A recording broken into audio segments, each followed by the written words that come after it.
Eddie, every once in a while, people of Indianapolis, every once in a while, people of the donut counties, every once in a while, in other words, I'm addressing anybody who might be hearing my voice right now.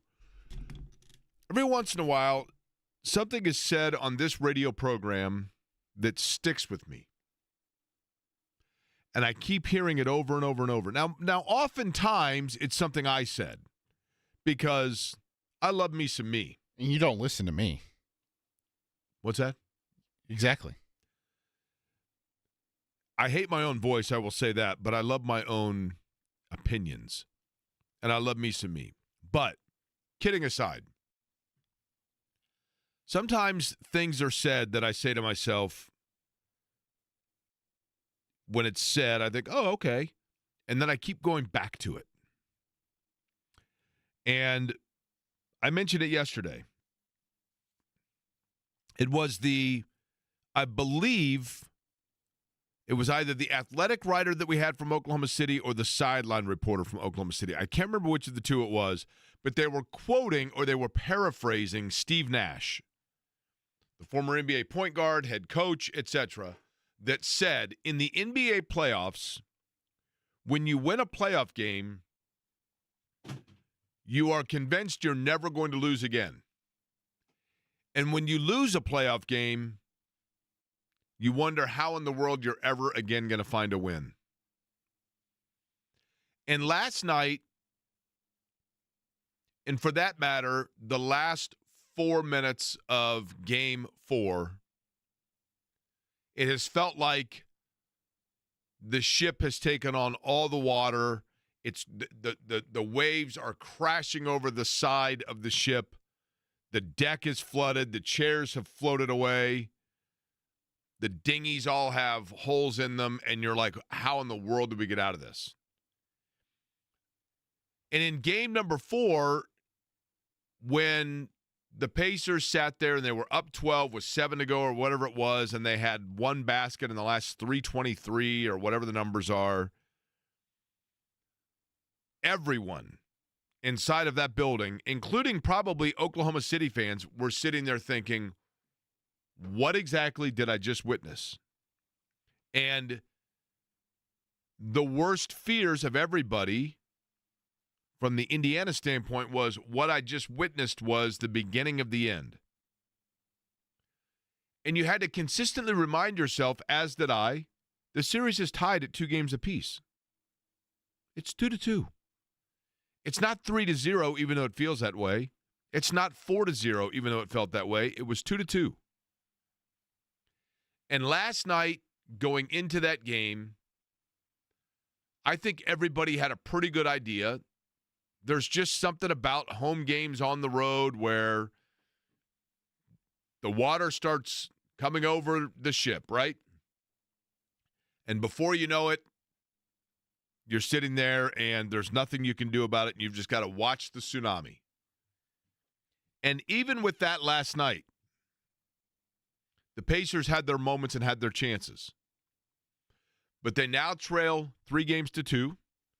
For the first time since March the 10th, they have lost back-to-back games. For the first time in these playoffs, they trail a playoff series. And most importantly, for the first time this season, they have the potential each time they step on the floor for it to be their final game. And yet, the next game is at home.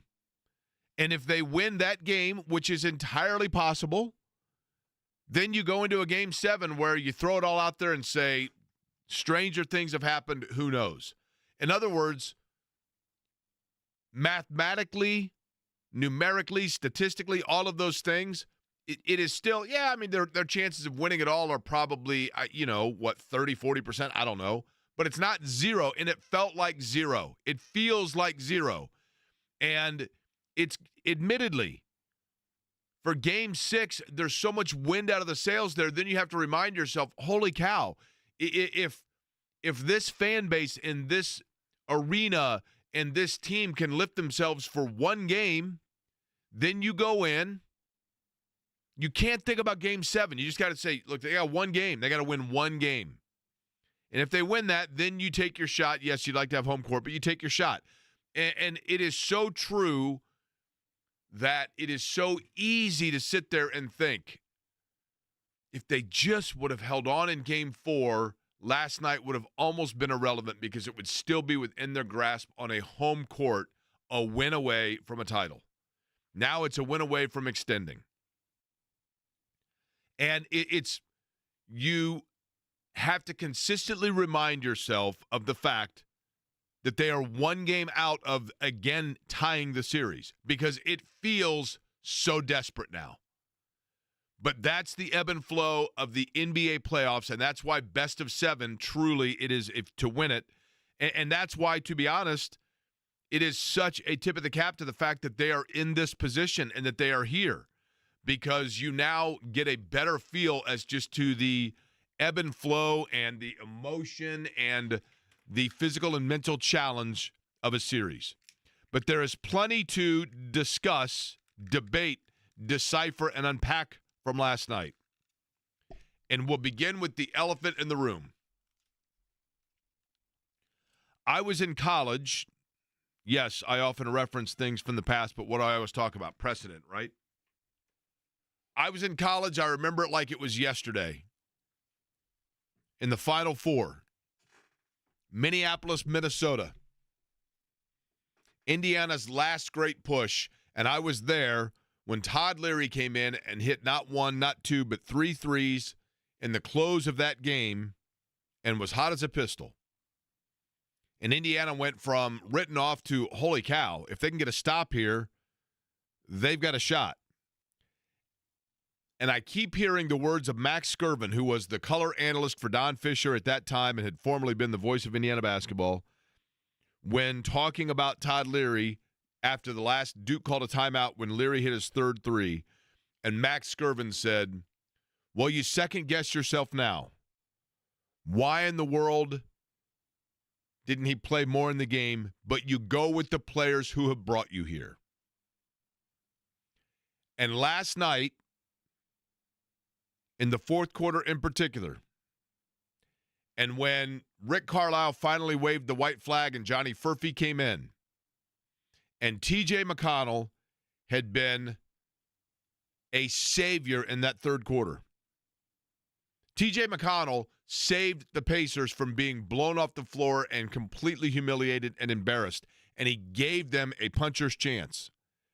And he put them in position where they were going to outpacer the Thunder, who had outpacered the Pacers in Game 4.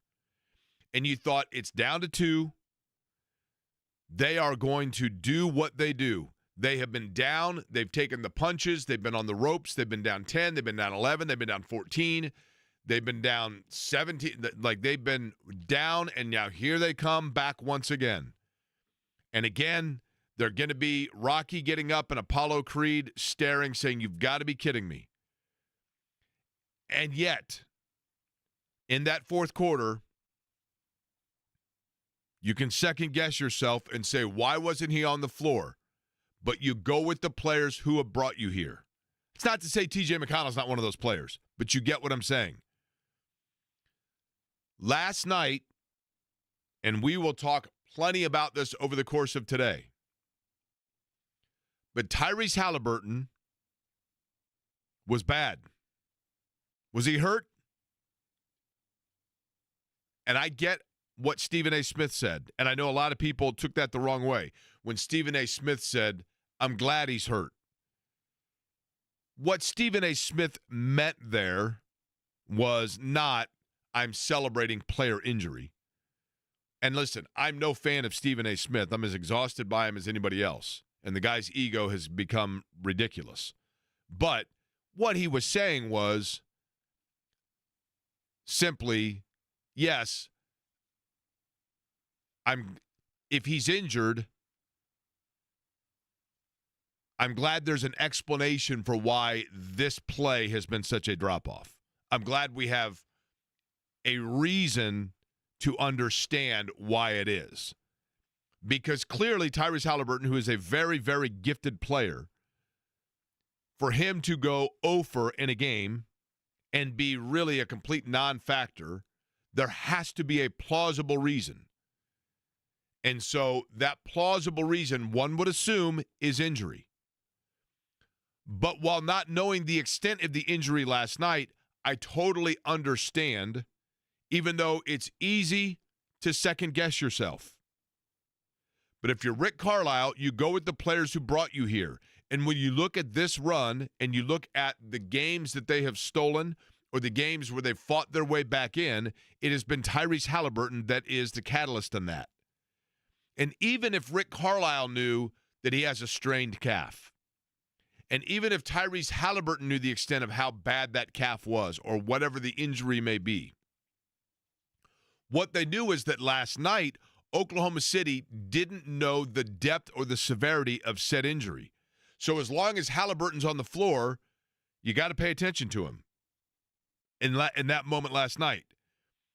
And I also understand the human nature because we're all thinking it. When they're down and they get it down to 2, or when they are within striking distance, then you are thinking to yourself, are they about to do it again? And you start envisioning the comebacks, and you start reliving them, and you start reminding yourself that the reason you fell in love with this particular team and the reason why they're in the NBA Finals and the reason why they've been a talking point is because they never say die. And they never say die because in the end of the game, has hit the shot for them and bailed them out is Tyrese Halliburton. So even if the Pacers know that Tyrese Halliburton doesn't have that within him last night, the notion, the implication that it's possible because he's on the floor means Oklahoma City has to be aware of him. And if you're trying to get Siakam involved, if you're trying to get Turner involved, if you're trying to get Nesmith involved, if you're trying to get Toppin involved, any of those guys, you know your best chance to do that is to have the decoy on the floor that they have to kind of be aware of. And at the same time, if you are Rick Carlisle, or you are Obi Toppin, or Aaron Nesmith, or Pascal Siakam, or Miles Turner, you're also in the back of your mind feeling a little bit of a peace in knowing that your comfort level is on the floor with you that has the ability in the key moment to hit the shot that once again might bail you out. Even though we all knew that probably wasn't going to happen because the guy hadn't hit a shot all night and was bad. And he wasn't the only one that was bad. Andrew Nembhard last night was bad. Bad. Turned the ball over. They were careless with the basketball. Now, a lot of that's Oklahoma City. Give them credit. That car wash came back, right? But it was just a frustrating night, and at some point, the thing in frustration that can bail you out is in the back corner of your mind, in your subconscious, the peace and the comfort of knowing that there still is something of familiarity that is there for you that you can turn to make yourself feel okay.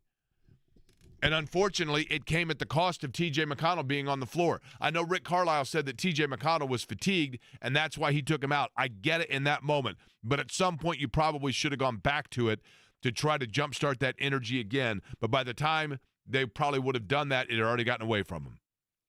That was a frustrating game. It was a mentally exhausting game. Because as a fan, and again, disclaimer, my job is a radio host, but you know what? I'll admit it, I'm a fan. And I watched that game last night as a fan. And I felt the emotional tug and pull of a fan. And as a fan, it was mentally draining. It was mentally exhausting.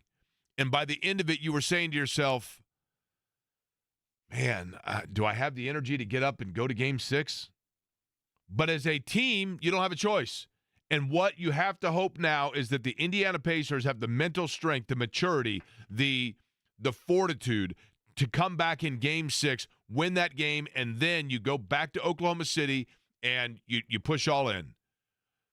And this team seemingly has that. Look at the number of games they've come back. Look at the number of times that you counted them out and they got up off the canvas. But they got to do it one last time, Eddie. One last time.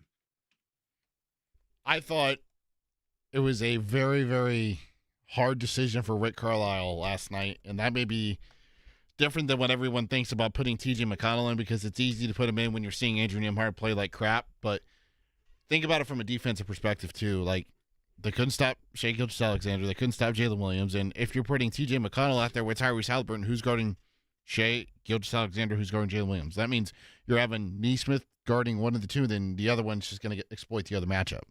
So, like, I can see where Rick Carlisle was hesitant in terms of putting TJ out there, because he was just hoping that Aaron Nesmith or Andrew Nembhard would be able to slow down one of those two players. And credit both of those guys, SGA and J-Dub, they both had him going last night. I mean, Williams has been unstoppable the last 3 games. He's getting to the line. He's getting on the floor wherever he wants. He's knocking out shots. Yesterday, he had it going. Left hand, right hand, left side of the rim, right side of the rim, mid-range, three-pointer. I mean, it was just all going in for him last night. And he's an all-NBA defender as well, and he's one of the most well-rounded players in the NBA. Look, Oklahoma City's a great team, no question. But the Pacers were 4 minutes away from being up 3-1 against them. But you can't – that's the problem, is you can't just keep harping on that. Hey, Jake, remind me here. Did Tony Bradley, is he one of the guys that got you here? Or Thomas Bryant? Thomas Bryant played 2 minutes. 2 minutes. Okay? And, yes, you could say, why is Bradley in over Bryant? I get it. What I'm saying is the guy that's gotten you here and has been the straw mixing the drink for you all year long has been Tyrese Halliburton. And because he's the guy that got you there, 2 things come into play. And one of them is the human nature of Rick Carlisle in the back of his mind thinking, man, I'd hate to bypass and wonder what could have been if I never put Halliburton back on the floor and we end up getting – and they got beat anyway, right?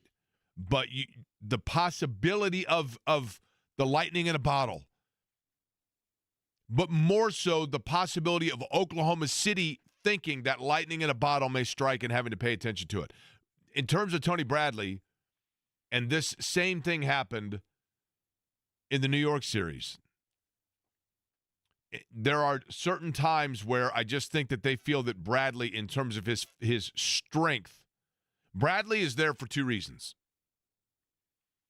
They feel that he has more pillar strength on the low post and that he can get you some, in particular, offensive, but more like defensive rebounds and try to limit Oklahoma City and their ability to get second chance points. That's why he's in there. And he was in there for 12 minutes. I get it. I mean, I get why you would say, why is he there over a Thomas Bryant? But it's because Bryant, in terms of matchups, I don't think that what Bryant brings to the table is what necessarily the Pacers were looking for, in particular last night, and that is, the corner 3 has been Bryant's thing, right? But again, last night, oftentimes, and I say this more so about the NFL, and the Pacers have not been eliminated. I have to keep reminding myself of that. But if they do, whether it's games, if they were to not win this series and they lose in 6 or 7, one of the things that you will look at is the end of Game 4 and then last night. And oftentimes, teams in the games that knock them out or in their season, it is a microcosm of what plagued them over the regular season that comes back to haunt them.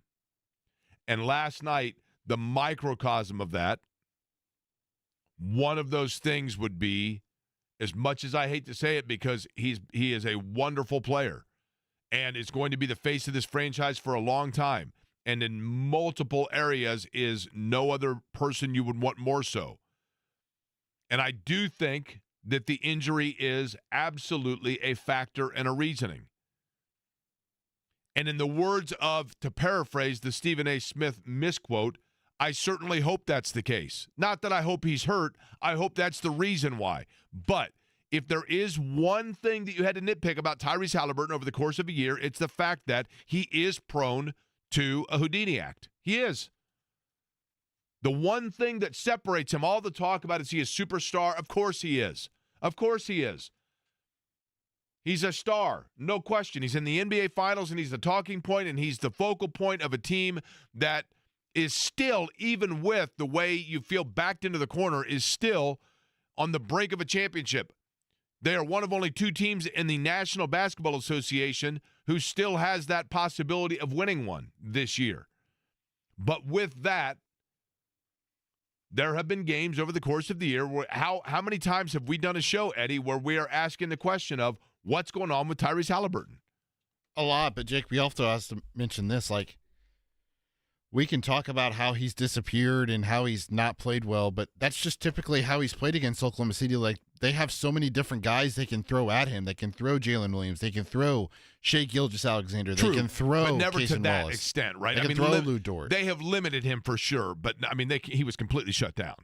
I thought last night he was mainly shut down because he didn't have the same burst in that quick first step. Well, with yes, the calf/ankle soreness that he's dealing with. Now, here's what I don't know this, but this is what it was mentioned to me. It's believed this injury may be. Okay, the medial head of the Now, are you ready for me to sound like a doctor here? Oh yeah.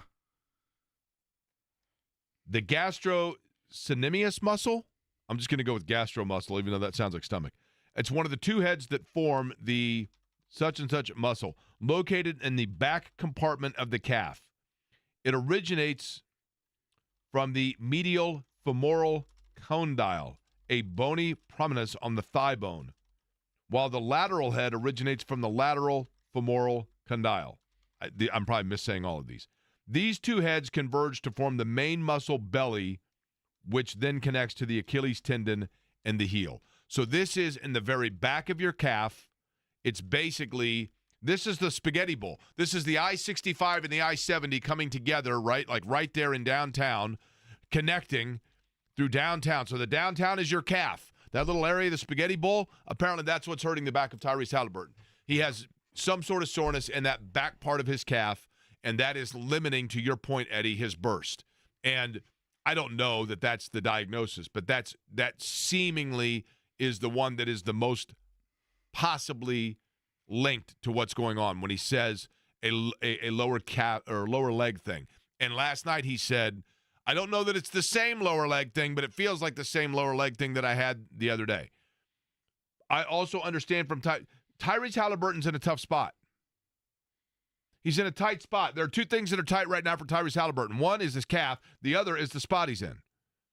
Because if he goes out and doesn't play well, then Tyrese Halliburton's a no-show. Tyrese Halliburton's, showing why he's not a superstar. If he goes out and says, my calf is too tight, I can't play, then Tyrese Halliburton's soft. Tyrese Halliburton's not a winner. Tyrese Halliburton's not reliable for his team when it matters most, etc.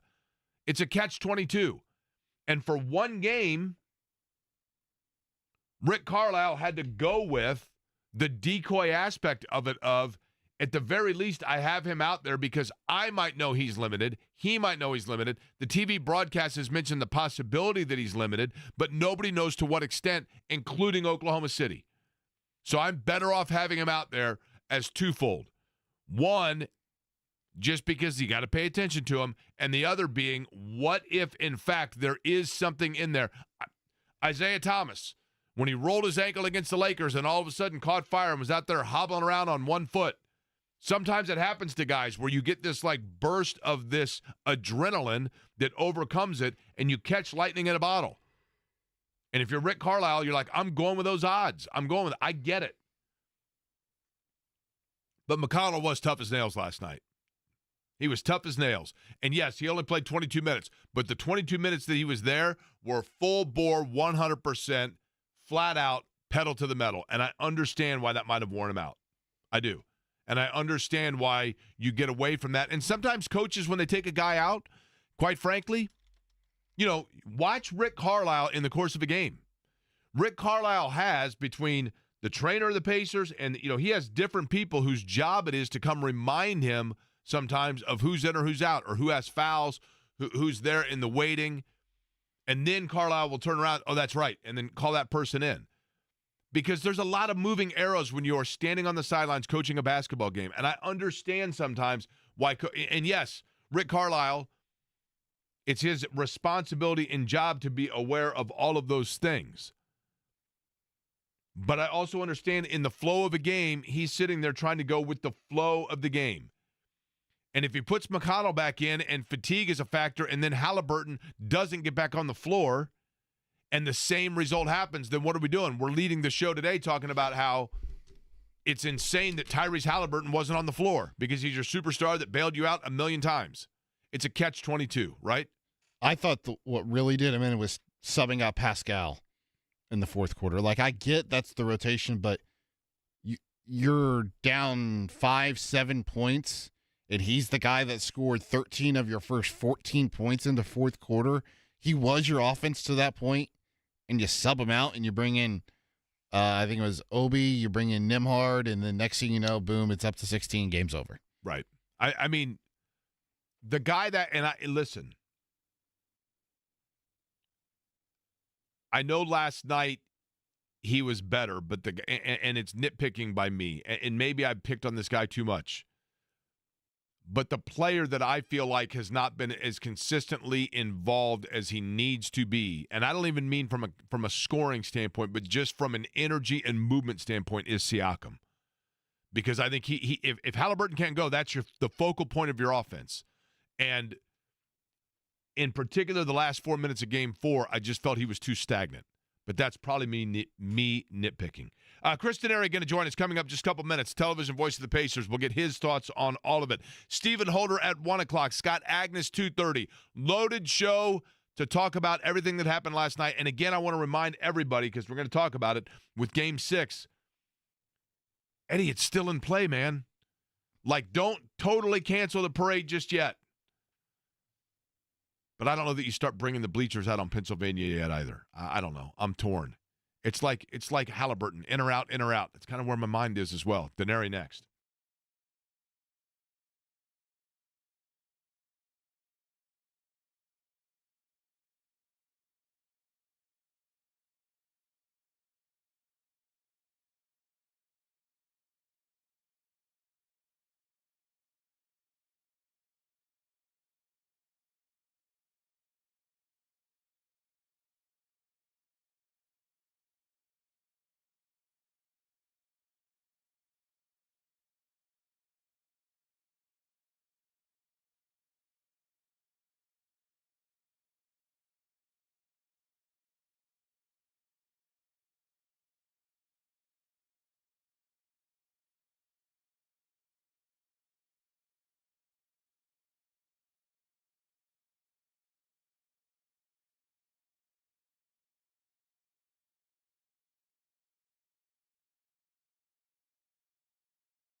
Okay, I'm going to bring on Chris Denari to try to get me out of my funk, admittedly.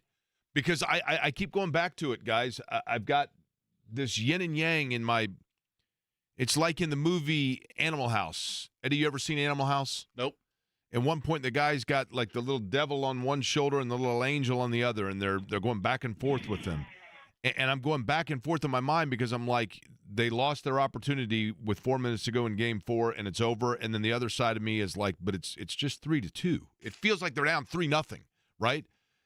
They have a home game in Game 6, and if they win that, then you see where things fall for a Game 7. But it just feels like such a huge challenge at this point. Joining us on the Rhinegeist Brewery guest line, he is the television voice of the Indiana Pacers, Chris Denari. And Chris, let's begin with that.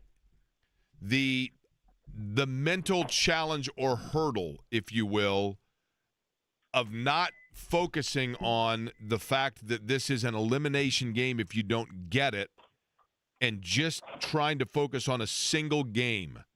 First time this year that the Pacers have faced an elimination game in the postseason.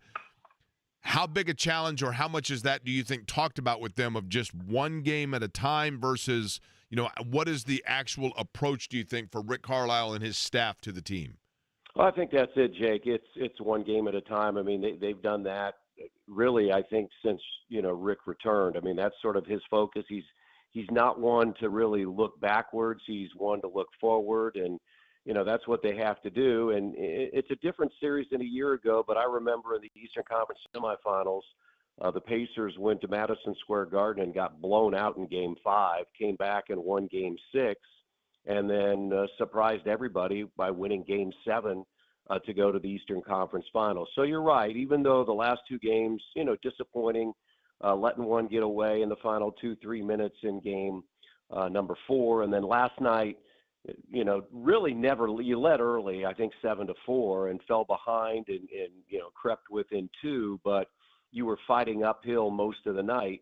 But still, you're right. It feels, because of the way series go, and they're in these long series, they're highs and lows, the ebbs and the flows. And right now, having lost 2 straight games, I can see why people are down or whatever, but it's still 3-2, and you have a chance to tie the series Thursday night.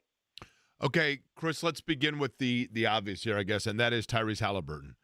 And, I don't know that we will ever know, at least not between now and whenever the season ends, whichever way it ends, what the extent of or the validity is of a calf injury. I mean, he has said that he has, quote, a lower leg thing. And I can't recall, over the course of the year, do you believe this is something that he has played through at different occasions, or is this just something that is literally new within the last, this postseason? Yeah, I can't, say for sure. I think it's new. I mean, he had that tape on the back of his calf during this playoff series. You saw him last night go back to the locker room, and they had it all bundled up. So, I don't know for sure, but clearly, he was compromised, and he's compromised against one of the best defenses in the NBA. If you look at the numbers this year, and then even look at his career against Oklahoma City, it's been one of the most difficult teams for him to play against because of the different kinds of people that they can throw at him defensively and that type of thing. So it's already a tough matchup for the Pacers and for Tyrese Halliburton. And then you put him not at 100%, it makes it very, very difficult. So, we'll just have to wait and see. But my expectation is he wants to play. Just seeing the press conferences from last night and seeing his comments that, this is an opportunity that you just don't have very often. You hope you have it more often, but we'll just have to wait and see. It's good that there are 2 days off between games instead of just one. Chris, when you look, Chris Denari is our guest here, Ron Geist Brewery guest line. Last night, again, taking care of the basketball was an issue. They had 22 turnovers. Siakam had 6 of them. I thought Nembhard with 4 of them, that seemed a little bit uncharacteristic for him.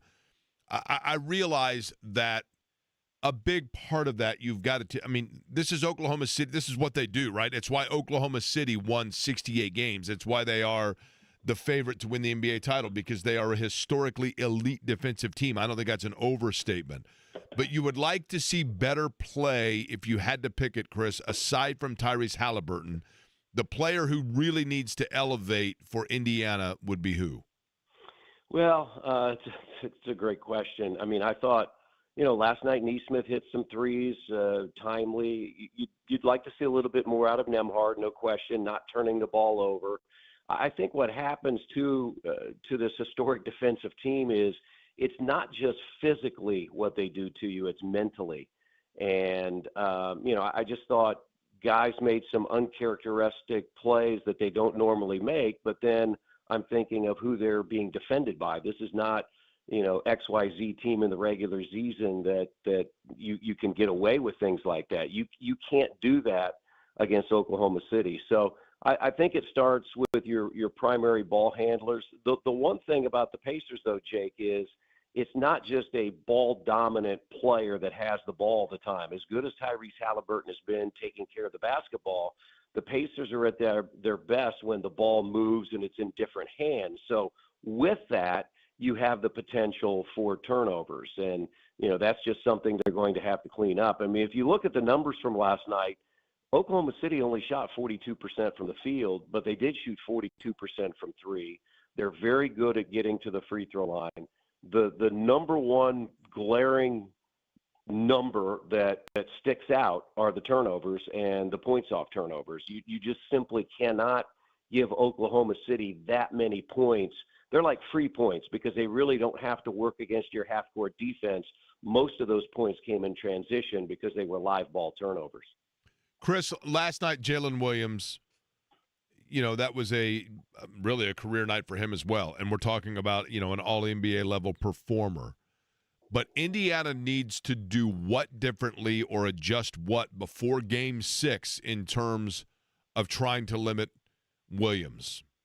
Yeah, I think somehow they've got to be more physical in how you're defending. I mean, that's easier said than done, I guess. I thought that Oklahoma City did a really good job in ball movement opportunities. I mean, Williams hitting some threes, but his ability and Gilgeous-Alexander's ability to use their body to get where they want to go is really good. I mean, they are very, very tough to handle. So you just have to find a way to be more physical. You get caught in those pick and rolls a lot where SGA and Williams tend to get the matchup they want. I just think that's going to be something that the Pacers are going to have to try to avoid. And you've just got to be a little bit more physical and try to force them into some more difficult shots. But those guys are really good shot makers. And if they get going early, then they're pretty tough to stop.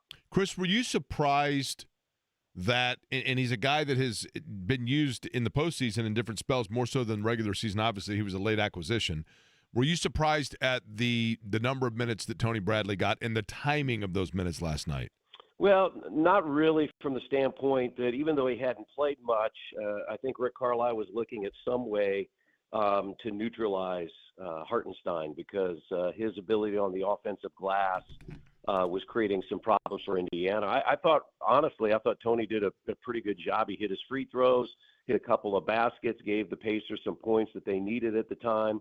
Rick Carlisle I'm sure that's something that the coaching staff had talked about. And as the game progressed and they were going with their big lineups, Rick just felt like he needed a bigger body out there to sort of counter that. I think of it this way, and you tell me if Chris, if this makes sense or if you agree or disagree. When the Pacers analyze their front court depth, okay, I think they think of Tony Bradley more as a pillar and Thomas Bryant more as a pendulum. Does that make sense? Yeah, I think so. Yeah, I mean, like he's a lower block guy that like he's there to basically take up space and deny space for the opponent's big, whereas Bryant is there to be more of a fluid offensive player. Yeah, I mean, Thomas can hit the three-point shot. The ball probably moves a little bit better. Like I said, I think offensively they got some things out of Tony Bradley last night that I'm not sure they thought they were going to get. I thought Halliburton made a couple of nice passes to him, and he scored inside. And so that's going to be something to watch. again, in Game 6 and hopefully a Game 7 is how do the Pacers utilize their bench? How do they utilize the matchups? I mean, that's the beauty of these 7-game series. And, as high as you were after Game 3, now going into Game 6, all of a sudden you're behind in the series. But, I have a lot of faith in what this team can do. Again, I've seen what they've done with their backs to the wall, not just last year, but this year. And again, as you're right, it feels sort of like it's 3-0, but it's 3-2. It feels like it's 10-0 at this point. Well, and last night, honestly, Jake, in that first half, I thought the Pacers should have been down about 20 plus. I mean, to be only down 14 at the half, I thought was a pretty good win. Now, 14, it felt like one of those NFC Central football games between the old games between the Bears and the Packers. When a score's like 7-3, it's a 4-point advantage, but it feels like it's about 10 or 12. That's sort of how I felt last night. And again, I think the Pacers did a pretty good job of at least keeping it within range. That early in that fourth quarter, they climbed within 2, but then they gave up the second chance opportunity. Hartenstein got the rebound. Williams hit the 3, and then the Pacers turned it over immediately. And all of a sudden, a 2-point game went to 7, and that put the Pacers a little bit behind it. Chris, last question for you. Do you watch games differently when you're not working them? Obviously you have a unique perspective in the regular season because you're working it as a television broadcaster. And, with that, you're probably looking at it in a more nuanced eye. Now, in the finals, and I know that you're going to the viewing parties and you're doing different things, but do you watch it more from a fan perspective, and do you find yourself like way more chewing your fingernails now than when you're actually working them? Oh, absolutely. Absolutely, Jake. I mean, I've always said that when I'm doing a game, I have a job to do. So even though it's my team, I'm not as nervous. But when you're sitting there watching, I've said this to a number of fans. I said, I don't know how you do this on a regular basis, but I tend to try to watch, if I can, also off the ball and just see, what's happening in a half-court set, whether the Pacers are on offense or defense. But, yeah, I'm watching it, as a fan. I will tell you that timeouts don't seem to be very long when you are working because you're trying to get a lot done during the timeout statistically and that type of thing. And when I'm watching a game as a fan, it seems like it goes on and on and on. So it's really interesting how I watch a game and how I call a game. But, I'll be in the field house on Thursday, very excited. I think it'll be a great atmosphere. We know it's the final home game of the regular season, and hopefully it's forcing a Game 7, and we've got another watch party on Sunday night. Man, I hope the level of energy, optimism, enthusiasm, appreciation, all of it in Game 6 is what I thought it was going to be before the last 4 1/4 quarters of basketball. Does that make sense? Yeah. No question. I mean, we have been treated to a special year that can be even more special if the Pacers can do something that, quite honestly, nobody thought they could do when this season started, let alone most nationally when this playoff series started. I read the comments from Tyrese Halliburton. He said, look, maybe it's supposed to be a special way we do this. It's not going to be easy, but it's all going to start Thursday night. I think the atmosphere will be tremendous. I mean, hats off, Jake, and you've done a great job.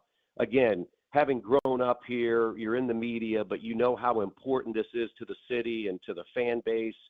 I just hope we can celebrate it Thursday night with another win. And you know what, Chris? And I don't want to. I'm not trying to speak this into existence. I'm hoping this doesn't happen, and I'm not saying it's going to happen, right? But I also do hope, as gut-wrenching as it would be, and as disappointing as it would be, if the Pacers are not able to pull out Game 6, I do hope that the fans here, and I certainly hope this, that they would have the appreciation and the respect of the game of basketball to recognize a champion being crowned on their home court with the proper respect that it merits. Oh, yeah, no question about that. I mean, and the other thing I'll say is, I'm like anybody else, and you get on social media and people are disappointed in, this Facebook group and that Facebook group is, take a step back. I mean, some of the people and some of what they say, Jake, after a loss just blows me away. And they don't understand how this team got there. I understand the disappointment, no question. You don't think that the 15 players and the coaching staff and the organization is not disappointed? Sure they are. But I mean, it's been an incredible run. It can continue to be an incredible run. And I have a lot of faith in these guys, and they're going up against a really, really good team, and I'm hoping they can get it done on Thursday night. Chris, appreciate the time as always, and hopefully we'll be talking to you, before a Game 7 and trying to get things ramped up and ready to go. But we shall see, right, what does happen. But I certainly look forward to Game 6. But appreciate the time. I know it was disappointing last night. All right. Thanks, Jake. Chris Denari, television voice of the Pacers on the Rheingeist Brewing guest line. Stephen Holder, by the way, joining us about 12 minutes from now. There is the other side of it to talk about, and obviously that's, we always talk with Stephen about the NBA Finals as well. We'll get his perspective, and then also a couple of Colts questions for him. A lot of fun last night. I want to recap that for what happened, and I don't mean in terms of the actual event of the game, but where I was able to watch it. I'll let you know about it next.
Holder coming up in just a couple minutes. Want to remind everybody, by the way, Thursday, August 7th, the Legends Golf Club. It's going to be the fan golf outing. We will be out there swinging the clubs around. We would love to have you join us. Everything getting underway at 10 o'clock in the morning. Come out for the event. There will be the chance to just hang out. Franciscan Foundation will benefit from this. And, of course, the folks at Franciscan, I think you know, obviously, my connection and my belief in the work that they do. And, of course, their foundation helping out in different areas throughout the community. So a great opportunity to come out, help some people out, play some golf, hang out with us, enjoy a couple of cold beverages or a sandwich, whatever it might be. August 7th, 10 o'clock in the morning, Legends Golf Club. All of the information at 1075thefan.com. I would like to thank Steve and Amy up in Carmel last night for Michelob Ultra. Michelob Ultra having us out for our Pacers fan viewing party. And Steve and Amy are, and this is what I love. They run Nippers 2 up there at 116th. Nippers actually is technically the name of what it goes by, Nippers Grill and Tap, but nippers2.com is the website. And they run up there at 116th and Rangeline, the bar that has karaoke, poker, and they do poker Monday through Thursday. They do karaoke on Fridays and Saturdays up there. They have all the screens with every game possible. They have banners for all of your favorite local state college basketball teams. But I love any time that you have a business that you can tell is a family business. And by that I mean, aside from the fact that Steve and Amy, who are the owners and are married, but their son works there, their family is involved, and literally every customer, Steve was telling me, he said, you know what, we're a destination bar. The people that are here all know one another. And they're always welcoming, of course, those that are new to come in, whether it to be playing poker Monday through Thursday or to enjoy any of the different menu items that they have. I had last night the chicken Philly sandwich, and it was fantastic.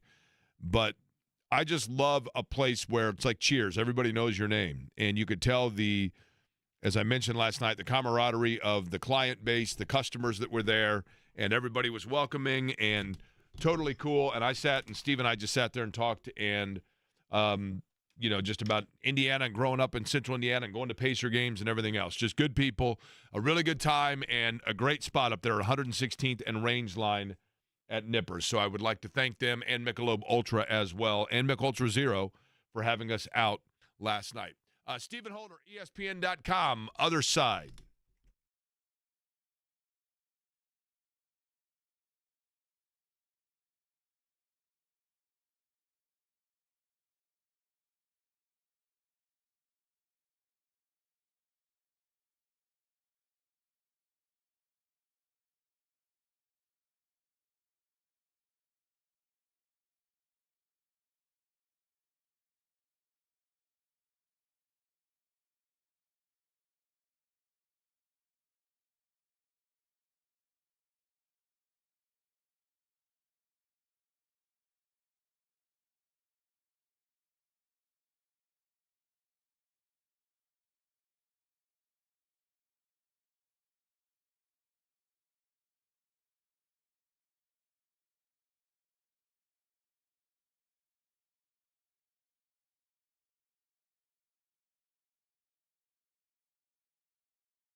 You know,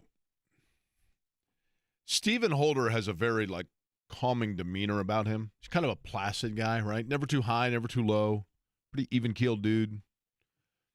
We go to a Pacers game, and I'm not going to say what Stephen orders, but usually we'll sit there and end up talking about, whether or not Luther Campbell or Vanilla Ice is a better representation of, Florida rap styles of the early 90s, things like that.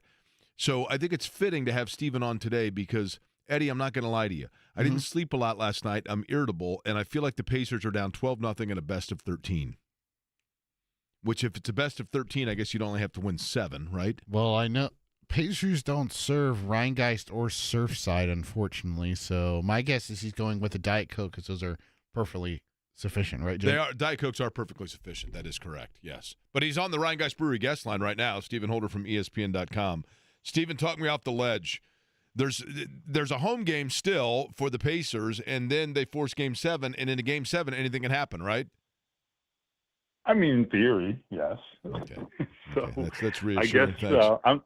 I don't know if I'm talking you off the ledge here. I'm probably pushing you over, but no, I would say this. It's not hard to figure out what's going on. So given that, you could theoretically fix it. But like we've talked about the turnovers, and we've talked about there's things like rebounding. There's some very not subtle, but some very specific things that are very clearly undermining them right now. The problem is, this is the part where it's not glass half full. The problem is, Oklahoma City is the reason Correct. the Pacers are having these problems. Correct. You can try to fix it, but you're still going up against the same foe, right?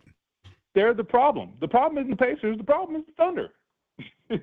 That's kind of it's a compliment to the Thunder. Look, as bad as the Pacers have looked offensively during stretches in this series, and it has been terrible at times, it's not that they have a bad offense or they don't know how to function offensively. That's not the problem. The problem is the team in the other jersey, and that is what they do to you. They just make you look like of something that is not you, a version of yourself that you haven't seen. That is what the Thunder do to you, and that's why they're so hard to beat. To be completely honest with you, because it would be one thing if you could just say, oh, it's a contrast of styles, and we have all these storylines, and they were somewhat true, but ultimately the Thunder's style makes you turn into a different team. So that's just kind of where they are right now. It's tough, man. If they were to, here's, Stephen, what's so weird. When they were up 2-1 and they were up midway through the third of Game 4, into the fourth quarter. Right. I mean, I'm already you start getting excited, right? You start Where's the buying parade the gifts gonna be, before the right? cash has been checked, right? Yes, like all of it, right? Right. Can they get back to that? I mean, I do think it feels now all of a sudden like it's this impossible mountain to climb to win a Game 6, but I'm like, but they've outplayed them for 7 of the 8 for 7 of the 8 quarters at Gainbridge Fieldhouse. They've outplayed Oklahoma City, right? So you win Right. one of them, then is it totally irrational of me to think that in a Game 7, what the heck, why not push in and see what happens? No, of course not. I mean, they did get it to a 2-point game in the fourth quarter last night, and they didn't play well. By no measure did they play well. And yet it was the same thing as Game 1. That was Game 1. That was a version of Game 1 last night. So that's one thing you can hang your hat on if you're looking for something. The other thing is they are so irrationally insane, these Pacers, okay? They're insane. They don't know or care what the score is, what the deficit is in the series. They don't care about any of it. They don't care what Vegas says. None of that matters to them. And I think there's something beautiful about that, because it allows them to, I think, rise to the occasion in moments when you're like, oh, they're dead. And that's how they keep doing it, right? They keep defying logic and history and odds and everything because they're insane.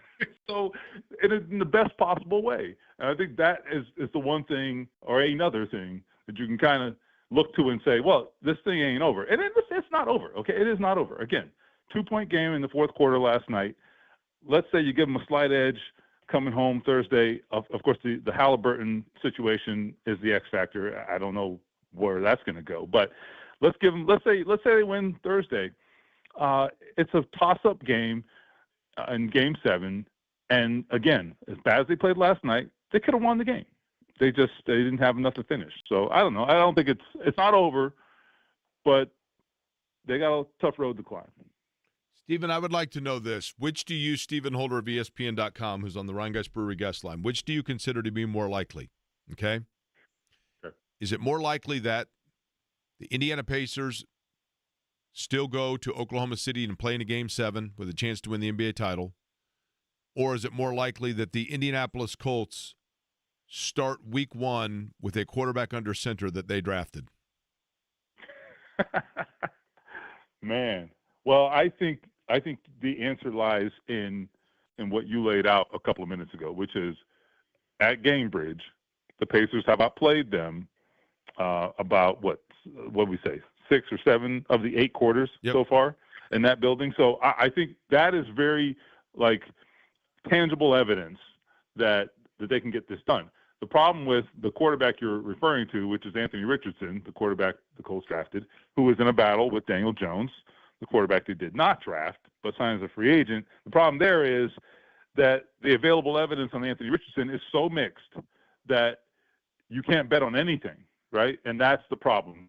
So, I would say the odds are in your favor in that scenario, and no sportsbook is offering this bet, obviously. But if they are, take the Pacers. I was actually going with Riley Leonard, to be honest with you. No, I'm kidding. It feels to me there's ebb and flows in both. In an NBA series, as I mentioned off the top of the show, when your team is trailing and they're coming off a loss, it feels like you can never win another game. And in the quarterback battle, which hasn't really even begun, but between Anthony Richardson and Daniel Jones, it also feels like that's already been determined. That's already been decided. You know what I mean? Like, and we haven't even gotten into training camp yet. But Daniel Jones, not only did Anthony Richardson miss the mini camp, and I realize, injury, soreness, but Jones didn't do anything to lose grip if grip was suddenly what he had. Does that make sense? No, it does. It's very much like, your brain kind of goes to what's the last impression you've seen. And the last impression we have of the Pacers was not good. And then the last impression we have of Anthony Richardson, not good because of the situation. So kind of the same concept. I think that's true. It kind of reminds me of why in the NFL, for example, you could be 7-3 and lose badly the next Sunday, and now all of a sudden the fan base is like, oh, well, this team, I don't even know if they're going to make the playoffs. Right.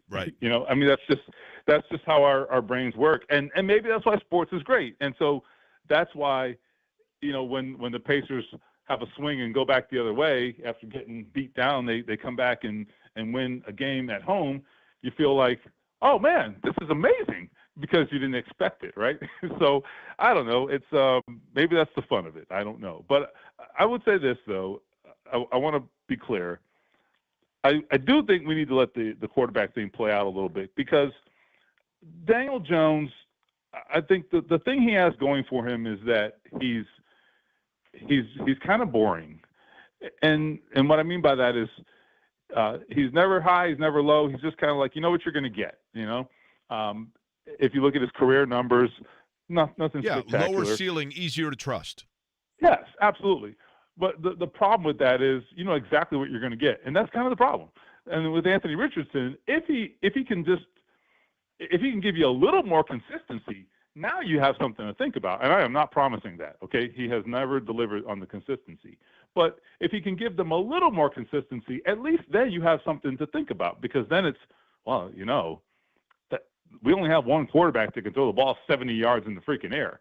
Not that that's something you do very often, but I'm just giving you an example of what the ceiling is for him is far different than for Daniel Jones. So that's really the appeal there. But that might not be what they're looking for. I think this is a team with playmakers, and I don't want to put words in Shane Steichen's mouth, but every indication I get from him is like we just need somebody to execute. Whoever the quarterback is, we need execution. And I think Daniel Jones has the edge there, frankly. If that's what they're looking for, Steven, I think he's their guy. Daniel Jones is Marianne and Anthony Richardson's Ginger, right? You know what I mean?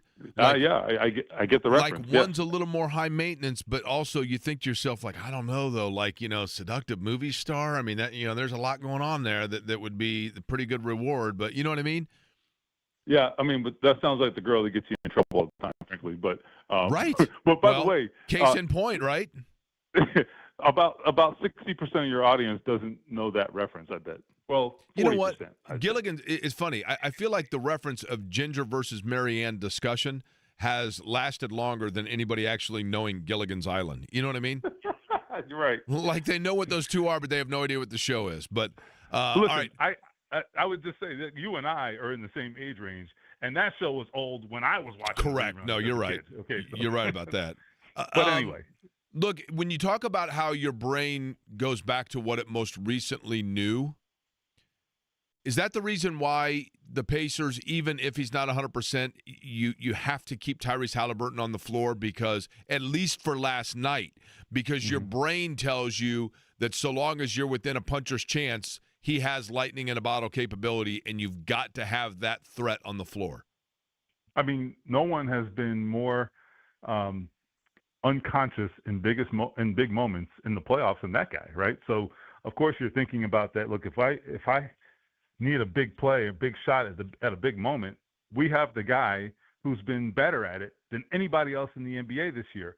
That being said, there was clearly a lot of talk, from the post-game crew from my network on the show, and I have mixed feelings about some of those takes, but I get where they're coming from. I don't want to say it's crazy talk though, because ultimately it would be one thing if you didn't have a good option. They had T.J. McConnell. And so again, I'm not assigning right or wrong here. I don't know, right? I think you're damned if you do, damned if you don't, potentially. But I do think it's worthy of a conversation because of the way T.J. McConnell played. T.J. McConnell played outstanding, right? I mean, there's no doubt about it. And he brings energy. He brings a toughness. He's the guy that there's nothing I'm going to say about T.J. McConnell nor you right now that has not already been said in Indianapolis on radio or television airwaves, right? And he was great last night, and I love the guy. Isn't it fair to say, though, that if T.J. McConnell had finished that game, that today the entire talking narrative from everybody is how in the world is Tyrese Halliburton supposed to be a superstar if he can't finish an NBA Finals game? Right, and that's why I say damn if you do, damn if you don't. Right. There's no doubt about that. I think that is 100% true. It's the culture we've created, not you and I, but just as a country, as a public, and as an industry to a degree, right? That's what we've created. There has to be a single answer. There can't be shades of gray. No, that's exactly what would have happened, and everybody loses that way, right? Because there is no right and wrong. There's only, what was the debated, what can be debated, and let's debate it. But of course, I mean, look, you got to do 3 hours of radio. Damn it, we need something to talk about, right? But that being said, I do think you're absolutely right. There's no question about it. There would not have been a consensus no matter what Rick would have done. There would never have been a consensus. I'm going to be honest with you about this. 5 days in a week, okay? Mm-hmm. 4 of the days, by 5 o'clock, I ask myself 6 different times, how in the world did I fill 3 hours today? And 5 of the 5 days, by 8 o'clock, I oftentimes don't remember what the answer is. You know what I mean? Like people, right. Like people will say, and I'm very flattered by it, and I mean this in all sincerity, Stephen, and I'm sure the same thing happens to you in terms of working on television. It's fascinating to me. You kind of go into this. I mean everything that I say on the radio. Don't get me wrong, and I don't say things that I have not thought out, or I try to be clear in the points that I'm making. Mm-hmm. But at the same time, oftentimes someone will come up to me and reference something, and I think to myself, I don't recall I don't remember that. I don't remember that segment. Right. I don't remember whatever else, right? Because it's like a locked-in vapor focus. Does that make sense? Oh, absolutely. I mean, you think about it. Tell people all the time, I don't ever remember talking to you, Stephen. You know what I mean? I'm like, I don't know. I don't know Stephen. If we go to games, that's it. Look, when you're covering that much time, that's 15 hours a week, right? I mean, at some point, your mind is constantly churning, right? Because you're constantly on to the next thought because you have to keep kind of staying a step ahead to some degree. Like, where am I yes. going? Yeah. What am I saying next, right? So I totally get that. I totally get that, and this means you're high functioning. I think you have the ability to cover so much that you can't even remember it. Hold on, Eddie, can you go ahead and make that for a promo? Nope. You're high functioning, I think. Nope. I like that. Nope. It's the first time in my life I've been accused of that. Has anybody ever given you a bigger compliment? You're high functioning, I think. No, that's well, Kevin Harlan did say he had a great voice and he loved his voice. That is correct. He did say that, didn't he? David Letterman once told me that if he had my voice, he'd still be working. He did tell me that. Wow. Stephen, one other thing for you. Stephen Holder's our guest. He's on the Rhinegeist Brewery guest line, ESPN.com, where you can read and see his work, covering primarily the Colts, but obviously, double-dipped a little bit during the NBA playoffs. I'm back for Game 6, so that'll be good. Okay, so you're covering Game 6, so still involved with the NBA playoffs. Obviously, the Tyrese Halliburton injury will be one of the big storylines that we will watch there. We've discussed this, but I wanted to, now that the kind of dust has settled, I had 2 Colts ownership questions for you, okay? Yes. The first is, we now know that the buck stops with Carly Ursay-Gordon, right? And I believe she's the oldest of the 3 daughters, but she is the one that is now and has been the most involved, right? With Jim Irsay, she is the principal owner, which has to be designated. Okay. But that fits with what her role has kind of been, I would say. Yeah. Okay. So with Jim Irsay, certainly with Bob Irsay, there were times, not even times, I think it became ubiquitous that Bob Irsay was too ubiquitous within the franchise of making personnel decisions, okay? He was too involved. Jim Irsay made a very clear effort to not fall victim to what plagued his father's franchise. There are those that would say that Jim Irsay at times overstepped or meandered into personnel stuff. That's his right as the owner, obviously. Sure. In terms of Carly Ursay-Gordon, who has been a very sharp observer of things and appears to be very, very sharp and dialed in, where do you estimate her level will be in terms of getting involved with football personnel decisions versus allowing those people that have been hired to make those decisions for her? It's a great question, and I think it's all a projection right now. But 2 things, I'll say a couple things. Number one, with Jim Irsay, that is true. He largely stayed out of the way. He wanted to know everything, okay, to be clear. Like, he wanted to be in the loop on everything. But he would often defer. He would give his 2 cents, and then he would say, okay, but I pay you to make these decisions, so you make the decision, right? But there were exceptions to that. For example, Carson Wentz was gone because of Jim Irsay. Now, I'm not saying that others in the building would have made a different decision. I don't know. But he was not returning to the Indianapolis Colts because Jim Irsay made that decision. So whatever anybody else thought didn't matter. I think there's another one that all of your listeners can tell you probably, with fond memories or not so fond. He fired Frank Reich and hired Jeff Saturday. Okay, that was Jim Irsay, 100%. And that was over the wishes of the people who worked for him, who were like, wait, you're going to do what? So there are some specific instances where he did get out of character. And I'm interested to see what Carly Ursay or how Carly Ursay operates in that realm. I would say, for one example, the Jeff Saturday situation, my understanding was she was blindsided by that and was like, wait, is this a joke? Like the rest of us. So she had no hand in that decision, to my knowledge. And I can't speak for her, but I'd be very surprised if she was in favor of it. That was not the sense that I got. So I think she would generally defer. Now, what she is doing, though, is she is giving herself a front row seat to make sure that I'm not just blindly trusting you people, okay? And I think that's smart. I tried to give this example to someone in a conversation earlier. It's kind of like, all right, for me, for example, I'm an employee of ESPN, but I don't work in Bristol. So I'm not the person to ask about the office politics, okay? Because I'm not there, right? I work there. I talk to people every day, but I don't know everything that's going on there. And so that is the difference, right? Carly Ursay is in that building every day and talking to everybody, working in every different capacity in different areas of the franchise, you're not. She's right. You're not going to be able to BS her. So the question is, all right, you've accumulated all of this information, but at what point or how do you go about using it? Do you use it to make your own decisions, or do you use it to just inform yourself so that you can be informed on the major decisions and you defer on the rest of the stuff? I think she'll defer generally, but do not get it twisted. I think she will be very, very willing to make very difficult decisions, up to and including firing leadership. I don't think that's off the table whatsoever with her. Okay, then here's my other question, and admittedly, it's one that I probably more than others, I'm not going to say obsess over, but I'm always keen on. And I wanted to be, I think time has passed now. We've done the press conference and those sorts of things.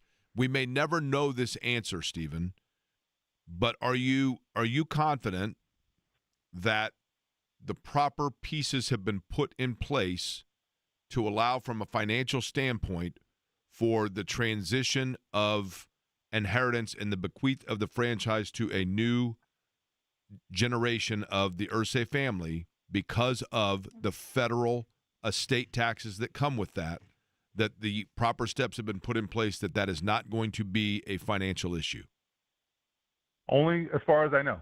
I can only go by what I have been seeing, or what I've seen and what I've been told, and I have no sense that there's an issue there. Okay. But I also the only reason I bring it up, and I mean this Sure. with no disrespect to anybody at all, but most franchises, when there is a transfer of ownership, the family of ownership has an outside football business empire to tap into, Right. For liquid asset of financial obligation. This one does not. Now, here's something that the listeners should keep in mind. As I understand it, there was a gradual transition of ownership over the years, which is how you get around the estate tax, if I understand it correctly, with my many degrees in accounting expertise. But I think that's something that is obviously very well known among people with more money than you and me. And so that happened to some degree. The question is, or the problem is, when it comes to NFL franchises, we know very, very little about their actual finances. We just don't. And we can't know. The only one you really have any sense on is the Green Bay Packers, because as many people know, they are publicly owned, and so there has to be disclosures, and et cetera. The Colts are a private business. They don't have to tell us a damn thing, and they most likely will not. So we have to assume, though, that their army of lawyers and accountants understood that, as did Irsay, and that there has been a gradual transition of the asset to the daughters over the years, and that reduces. Yeah, because they've been listed as owners for more than just the last 6 months. I mean, it's been like 14 a decade. years. Yeah. So I actually wonder if that's when that started, but I can't know that. Yeah, so very we'll fair. see. Very fair. Yeah. All right, Stephen, what's next in terms of Colts coverage? Or obviously you said you're doing Game 6, right? Yeah, so little Pacers. Taking a little break, honestly, hopefully. I will have some things lined up, though, coming in, I would say, after or leading up to training camp. We'll have some things in the pipeline then. But, yeah, going dark for a little bit, though, after this Pacers run here. So not sad to say. Man, I was just telling Eddie, I'd like to just go like somewhere, like check into a hotel for 2 days and sleep for 2 straight days. Just, you know what I mean? Just There's something to be said for that right now, especially. Yeah. All right, Stephen, appreciate it as always, and we'll look for the coverage of Game 6. All right, you got it. All right, Stephen Holder on the Rhinegeist Brewery guest line. Interesting stuff there. By the way, Eddie, there's another big story in the world of sports that we have never, we really have not discussed at all. Rafael Devers getting traded from the Boston Red Sox to the San Francisco Giants. How did you know that? I'm on it, Jake. No. Can you tell me right now, off the top of your head? There were just a little over 1 million viewers for the IndyCar race. I saw that. That is correct. I did see that. The Stanley Cup final, without looking, can you tell me right now where it stands? 3-2, Florida. Okay, and they also are going to a Game 6. Would you like to tell me where that is going to be played? That's in Florida tonight. Okay. Obviously, I don't know if you know this or not, but Brendan King that works here? Yeah. I just got a phone call. We have new landlines here in the building. Yeah. and I have Brendan's old landline number apparently Okay. because I took a phone call. Uh-huh. Okay, Hal's rent a sweater. That's a rental a clothing rental place apparently down in Lauderdale. I feel bad that you disparage him like this because he can't defend himself. His Panther sweater, by the way, that he rented is due back by Wednesday. You can't. I Next feel bad. Wednesday. He can't defend himself right now because he's working Well, I'm just telling you. with the South Bend Cubs, so he can't defend himself. This is the 3 weeks of his fandom for the Florida Panthers, and his sweater. You know, that's the hockey folk. It's not a jersey; it's a sweater. That's I know. it's part I'm of aware. the kit, right? I am aware. Yeah, his is due back on Wednesday, just so you know. Okay. By the way, Scott Agness is going to join us on the program. But back into last night, I know it's not necessarily the most fun topic of conversation when you're talking about a Pacers loss, but silver lining, I'll offer one next.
for Daughtry. And I think we will do that coming up about 10 minutes from now. And we'll open up the phone lines with that. Maybe play a little get to know your listener. And Eddie, when I say get to know your listener, I mean literally our listener. Really? The one person listening, not name my mom. Well, what about my mom? You think your mom's listening? Does your mom still have the half-eaten Elio Castroneves peanut butter cup? I was just over at their house on Sunday. I forgot to inquire about that. Uh-huh. Did your mom at least, does she still have the photo of her meeting Elio Castroneves? She's got all the photos, all the videos, yeah. From Carb Day? Yeah. Okay. I noticed your mom follows me on the Expos Twitter. She does? Mm-hmm. Oh, okay. Is that supposed to mean something to me? Does she follow you? Yeah. Oh, my gosh. Yes, she follows me. That can be concerning at times, right? Let's see, does Jake Query even follow me? Let me check. Do I? Okay, you do. Good. Okay. This is a great question from David Duncan. Can we get Scott Foster back for Game 6? Hashtag the extender. That's right. Bring Scott back. Remember, you saw Rick Carlisle, man. Was he playing chess? Right? Maybe that's one of the silver linings for game number 6. Watch us get Tyler Ford. He lives here. Went to Ball State. Might be listening to the show right now. He's apparently friendly with my seat neighbors at games. They know him. Really? Yeah, they wave at him and stuff. I think one time the guy next to me was like, I'm going to text him. I'm like, well, he's kind of busy. He's running up and down the floor. I doubt he's going to respond, right? You can text him how many points you need from Tyrese Halliburton tonight, so get him to the line. So the silver lining, if there's any, from last night, which was a huge disappointment, no doubt. I think everybody knew going into it. And again, thanks to Nippers up in Carmel for having me out and for having us there with Mick Ultra as part of our viewing party last night. We had a lot of fun. And I think one of the things, even that game, and there were great folks there, that diehard Pacer fans. And I think everybody knew going into it that it was going to be tough last night. It doesn't mean that it makes it any easier when that game is dropped, especially when they clawed back to get it within 2. But you just felt, did you not, like it was almost a fait accompli that Oklahoma City was going to get the better end of that game. It just did. And, it's been a long time since we've seen this team lose back-to-back games. So there is part of you that's like, there's no way they're going to lose 3 in a row, right? So you come back for a Game 6. Listen, if you remember, I mean, it was glorious. It was one of the most euphoric days that I've had in terms of certainly Friday. Going into Game 4, thinking that the Pacers had a chance to go up 3-1. So much energy, so much excitement. The same can be said for Game 3.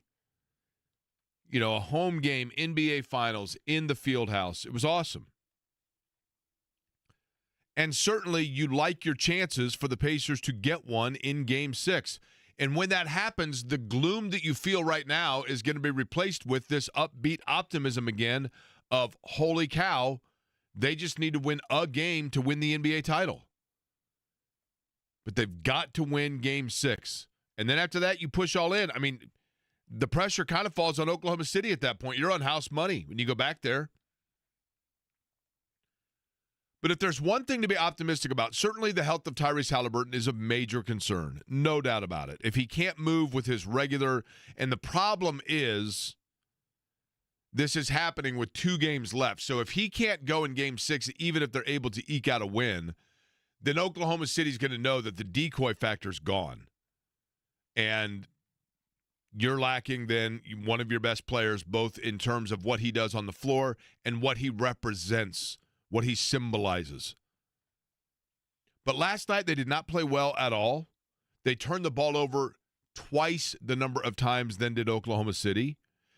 Oklahoma City got 40 points from a guy that, had a career night, a fabulous player in Jalen Williams, but still, you don't expect a 40-point night. They got 71 points between 2 guys. 40 burger. Jake? Okay. What?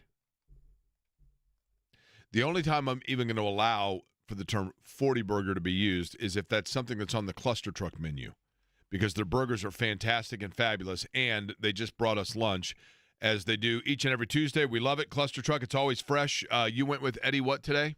I went with the, I think it's the Cluster Truck Club Sandwich. Yes, the Cluster Truck Club Sandwich. Are you in their club? I would hope so. How many clubs are you in? Take up the rest of the show, Jake. Okay. What about those Moose? Or like, do they still have like the Moose Club, the Moose Lodge, the Elks Lodge? Those things they still have to do those things. They do, right? Yeah. I feel like that's like a faded generation. I think that stuff's kind of cool, the Moose and the Elk folks and that kind of thing. But you don't hear about like guys getting into that anymore. The Shriners for sure. And then there's that Antelope Club up here that's some secret society on Delaware Street, but I don't know much about it. I've never been there. I'm not part of that club. Oh, by the way, got a text from a mutual friend of ours, Jake. I'm listening. Smiley face. There's no way that there could be a mutual friend of the two of us. Yep. This person may or may not have worked with you and Derek before. Who knew this person first, me or you? Me. Okay. At any rate, I do think that if you look at the things that went against the Pacers last night, the turnovers, the lack of handling the basketball, I mean, look, they took on water, and when they did, the ship went down pretty quick. But yet you can still look at it and say, even without Halliburton scoring a field goal, they found themselves within two late in the game. And if that is the situation at Gamebridge, one would think that just the overall buzz, atmosphere, energy of a crowd can push them over the top. And then at that point, okay, you got one game left. You got one game left. And yes, I would have guarded optimism about having to go to Oklahoma City and win another game. Don't get me wrong, especially in a Game 7. I can only imagine how raucous that environment would be. But at the same time, you go into a Game 7 and you find yourself late in that game or early in the second half hanging around and getting it within 3 and 5, and all of a sudden, like that building last night, I mean, it puckered up pretty tight, right? It did. It did. I wonder how loud that building actually is and how much those artificial noisemakers they have play a role I'm into surprised it. they're allowed to. Isn't there an NBA rule about those? Like, why? So they're like cardboard things. They're like posters, and you can fold them, and then they fold into like these fans, like you fan yourself with, and you just smack it on your hand. Well, why don't? I mean, why has nobody else put those together? Probably because they don't need the fake noise of that, Jake, and they can just trust their fans to bring the energy. We're getting into the fake noise scandal. Tennessee Titans Bill Polian, RCA Dome pumped in noise.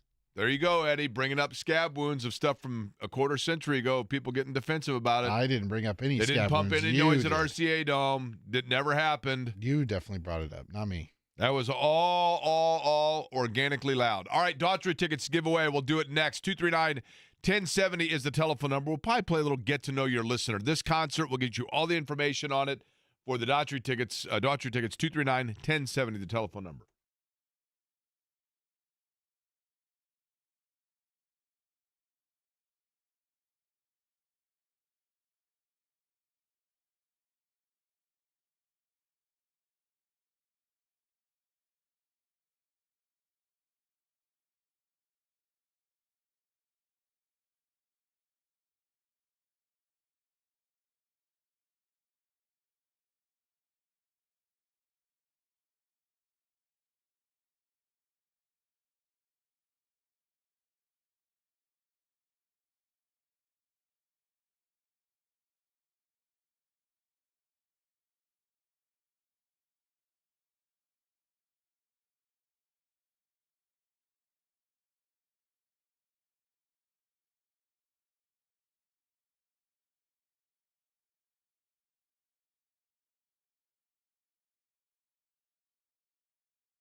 Away for this concert, but before we do so, Eddie, do you happen to have the breaking news sounder, please? The Indiana Pacers have made a trade. Should I do it on my David Stern? I'd like to announce a trade. The Indiana Pacers trade the 23rd pick in the 2025 NBA draft and the draft rights to Mojave King to the New Orleans Pelicans for the Pelicans' 2026 first-round pick, right? Isn't that right? Next year's? It would be the Pacers' first-round pick for 2026. Wait a minute. No. What are the Pacers getting back in this trade? Their 2026 first-round pick. The Pelicans' 2026 first-round pick, right? No, the Pacers are getting their own pick back in 2026. Had they already traded that pick? Yes. Okay. So they are acquiring. Okay, what I'm getting at is, thank you for the technicality. The Pacers have traded this year's first-round pick and the draft rights to Mojave King for a first-round pick of next year that had previously belonged to, in its most recent form, the New Orleans Pelicans. Yes, it's the Pacers' own pick, yeah.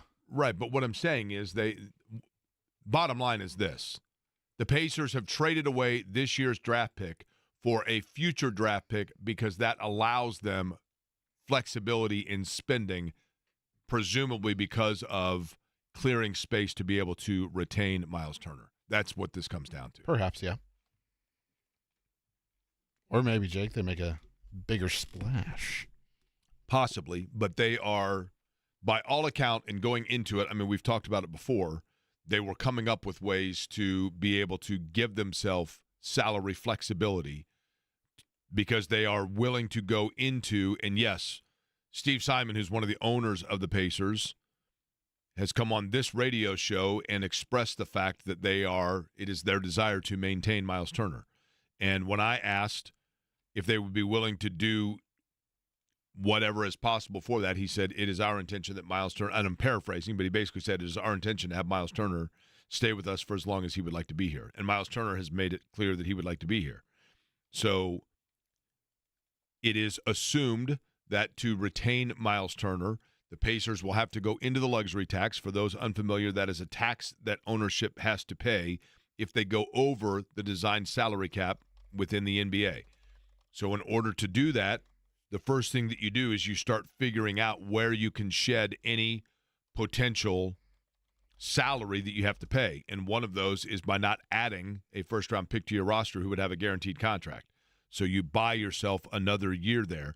The pick that they're getting back, if it was originally theirs, that was moved to New Orleans as part of what deal? Do you remember? I'll go back and figure that out. I'll have to go back through that long list of moves that I made. All right, Daughtry tickets to give away. Eddie, who do we have lined up here? Let's go with Mike. Mike, how are you? Dick, how you doing, bud? Mike, have you called the program before, Mike? I've never called before, but I've listened a bunch of times. Well, that is much appreciated, Mike. You sound like, now, just out of curiosity, you a coffee drinker? No, not really. Really? No caffeine in your diet?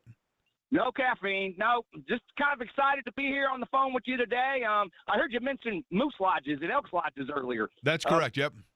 Those are not dead, though. In fact, as a whole, Indiana spends about $30 million a year between those organizations right there. And I'm a bookie, so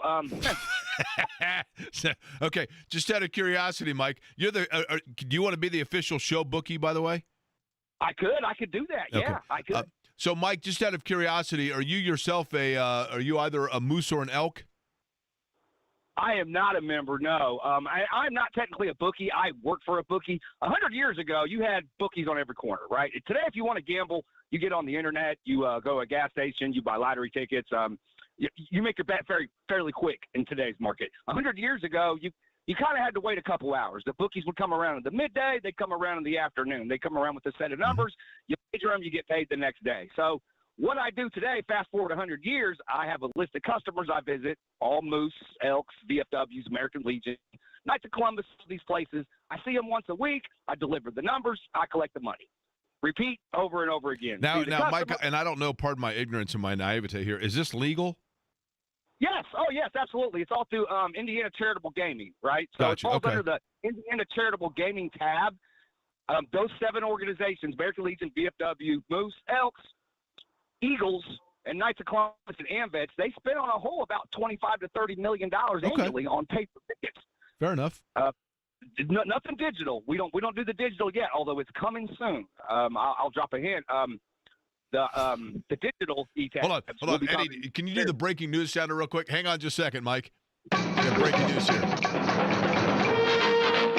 Something news coming, and Mike is here to let us know about it. Mike, what is it that's coming again? Senate Bill 209. It's passed. It passed the House. We're waiting on the governor to sign it on July 1st. If he signs it, then yes, e-tabs will be legal in fraternal clubs, which are kind of like, they're not slot machines, but they look like slot machines. Mike, did you grow up in the area? Yeah, I'm from Indianapolis. Been here all my life, man. And I was wanting to talk about that watch party on Game 4. Like, why did they cancel? Like, when they canceled that watch party on Game 4, I smelled something fishy, Jake. I really did. I was like, why would they? We've been waiting 25 years to have the finals. For them to cancel that? Just, I don't know. And you talking about outside? Yeah, outside. Well, I would imagine because of the weather, right? Wasn't it raining? It was a little. Come on, it's not going to stop us Hoosiers from having a good time. But I'm just saying. You know what I mean? It's not a little fishy, right? And then with this Jeff Foster, the extender, the league wants this to go 7. Scott Foster. That's Scott Foster. Yeah, the extender. Scott Foster. Yep. Yeah. The league wants this to go 7. So I'm thinking we're going to get the calls in Game 6. It'll float back our way, and we get to Game 7. And all I ask is a fair shake. That's it. A fair shake from the refs in Game 7, please. I get it. They don't want going up 3-1. That makes sense. But please, just call it even in 7 games. That'd be my wish. Mike, would you like to go see Daughtry? Yeah, I check them out. They're all right. Yeah, that's the rock group from the 90s, right? More like early 2000s, mid 2010s, but yes. Eddie, when is do we have the concert information in front of us? Yeah, we sure do, Jake. It's Daughtry and Seether. That concert is on October the 15th. It's a Wednesday at the Everwise Amphitheater at the White River State Park. Mike, we're going to hook you up, all right?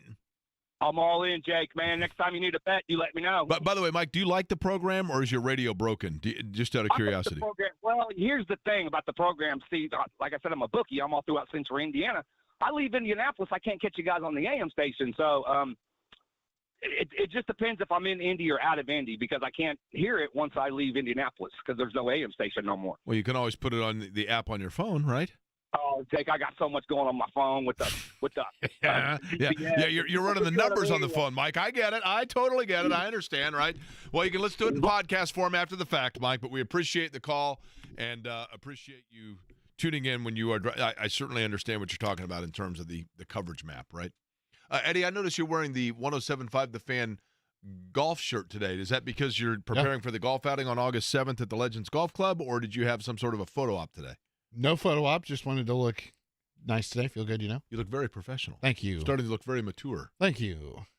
Last night, disappointment in Oklahoma City, but what can we take away from it, and what is the reasoning why we didn't see TJ McConnell, and what did I say about that got Hot Rod in Greenwood super fired up at me and sent a terse message? I'll read you what he had to say next.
Tyrese Halliburton last night freezing from the field. Hey, Mike, can you call back into the show, please? Need your info so I can get you those tickets. Mike apparently needs to call back into the show so Eddie can get him his information. I know you're pretty busy as a bookie, but hopefully he's still listening. He's not out of the area. Tyrese Halliburton last night was cold from the field, and watching it was about as comfortable as resting your head on a pillow made of concrete. But there was some optimism you could take away if you were looking for it in the fact that Indiana got within 2 in the second half yesterday or last night. And then Oklahoma City went on another run and was able to pull away. Now, let's get into the big topic in town, and that is the potential injury of Tyrese Halliburton. I think it is safe to say, and we may never know what exactly the injury is, and it's entirely possible the Pacers don't know exactly what the injury is right now for Tyrese Halliburton. But there are 2 things that come into play here. All intent is, or intent's the wrong word, all indication would be that there is some sort of a strain or a soreness or a tightness in the calf muscle in the back of the leg of Tyrese Halliburton. That may be something that, I have no idea how it works in terms of things they can do therapeutically to loosen that up, get him going. He made it very clear, which I understand, that if he is available to walk, quote unquote, he's going to play in the game. I get that. The one thing that I think the Pacers need to weigh or be cautious of is, does such an injury or such a tightness, a soreness, whatever it may be, compromise other areas or other muscles that you use in such a way that then it becomes a danger or a risk for further injury, like an Achilles or something else that is now being utilized or tweaked in a variable that it didn't previously because of the calf muscle and the way, everything's connected, right? The Pacers, and only the Pacers and Tyrese Halliburton will know the extent of that or the threat of that and be able to wade through that. But last night, and I led off the show with this, and Hot Rod in Greenwood didn't like it. And I'll read you what he had to say. I'm not saying he's wrong. Wait, Hot Rod's in Greenwood now? I thought he was in the CFL or whatever it was. No, that's He Hate Me, right? Which also is probably Hot Rod. Okay. So what he sent me, allow me if I may, was the following voicemail that I got. And I'm reading the transcription from the radio station here. There's a caller from Greenwood. Yeah, I'd like to call in. Jake, I listen to you a lot. You and the other guy at 3 o'clock. That's JMV. Yeah, I don't think Scott Skiles or Billy Keller or McGinnis would be too happy with you. You're worried about having to talk about Halliburton injury or passiveness or whatever. And you're worried about not talking about McConnell playing his butt off. I'm just kind of surprised you're going down that road. You need to play defense and stick with the guys and shooting the shots from the moon, but you can do better than that, Jake. You don't have to worry about talking about Halliburton and Turner. Talk about the good guys who play hard and play good basketball. Yeah, Bryant should have been in there. Don't worry about making up. All right, Hot Rod from Greenwood, have a good day. Okay, here's my thing. I get it. T.J. McConnell absolutely played hard last night. No doubt about it. T.J. McConnell was, for a long time, the one spark plug on the floor for the Pacers. No doubt about that as well. What I said was this. I go back to, and I had a flashback. I mentioned this off the top of the show. I'll mention it again. I recall very vividly, and I know I'm going in the way back here, but my brain works weird, and sometimes things trigger things in the back of my mind from a million years ago. But I remember when Indiana and Duke were playing in the Final Four in Minneapolis, and Todd Leary came in, who had not been an integral part of the 92 team, at least in terms of minutes played. And Leary came in at the end of that Duke game after Ted Valentine had fouled out every single player from Calbert Chaney to Don Schlunt, and Leary came in and hit 3 threes in the span of like 40-some seconds. And Max Skirvin was doing radio for Indiana at the time alongside Don Fisher, and Max Skirvin said, of course, you second-guess yourself now, why in the world didn't we play him earlier? But you go with the players who've gotten you here. T.J. McConnell absolutely is a player that helped get the Pacers here. No question about that. But what the players have on their, or the Pacers have on their roster, is a player who has put together one of the most historical clutch runs in NBA history in the postseason in Tyrese Halliburton. And if you look at some of those games where Halliburton, even in the regular season, some of the shots that he hit. But if you look at some of the plays that he made down the stretch for Indiana in the Milwaukee series, in the New York series, in the Cleveland series, oftentimes those were moments where he had not played well up to that point. And then suddenly it happened.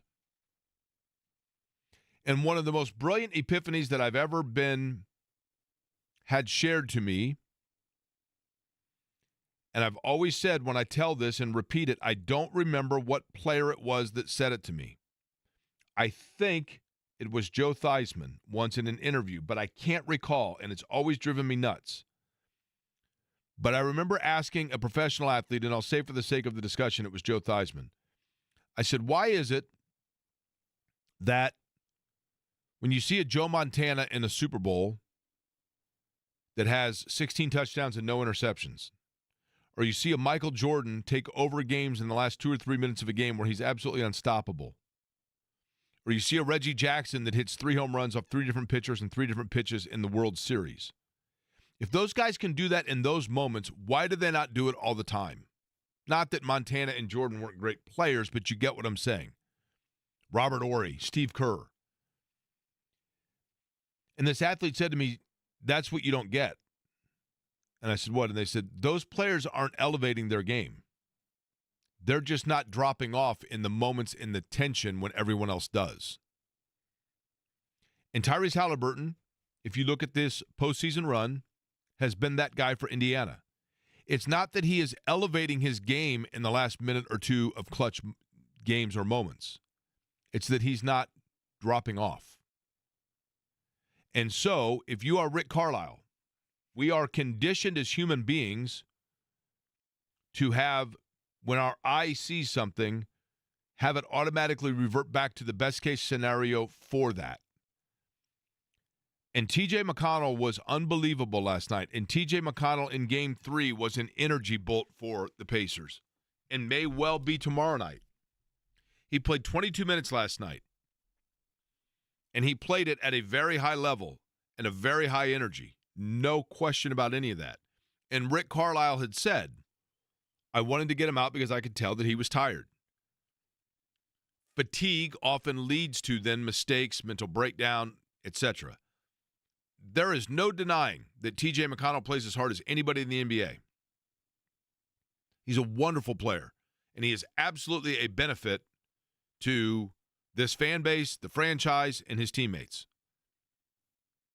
He is a guy that at one time we thought was going to be buried as the number 3 point guard, and every time that we as fans, media, whatever it may be, for that matter, even the Pacers organization, thought that his minutes were going to start getting phased out, he kept crashing through that wall and saying, no, they're not.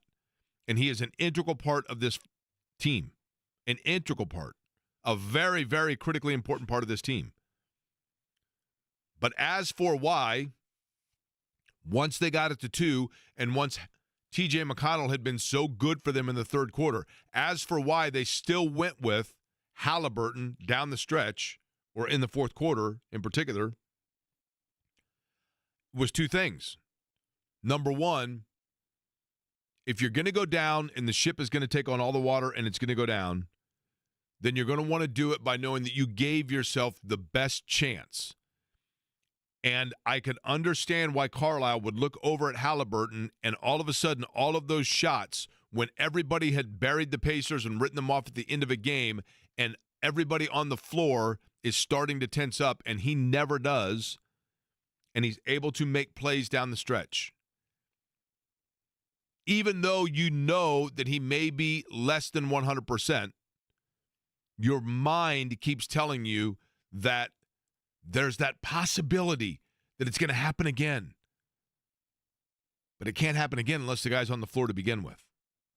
And even if Rick Carlisle knew that Tyrese Halliburton didn't have it in him, even if Tyrese Halliburton knew that he didn't have it in him, even if TJ McConnell knew that Tyrese Halliburton didn't have it in him last night because of the calf injury, and I'm using air quotes when I say that because we don't know for certain there is a calf injury, but it appears as though that is the case.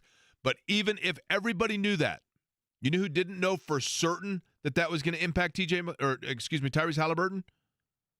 The Oklahoma City Thunder.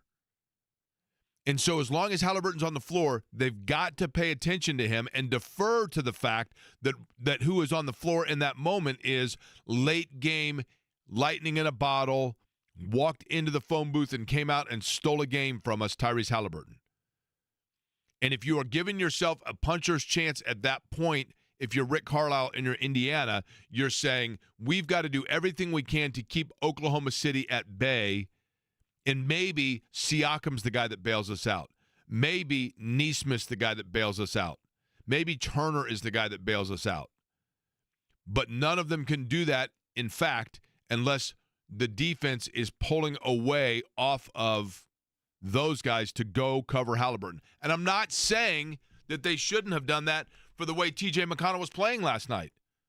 TJ McConnell last night and the way that he was playing merited that defense giving him that respect. But he also was getting fatigued.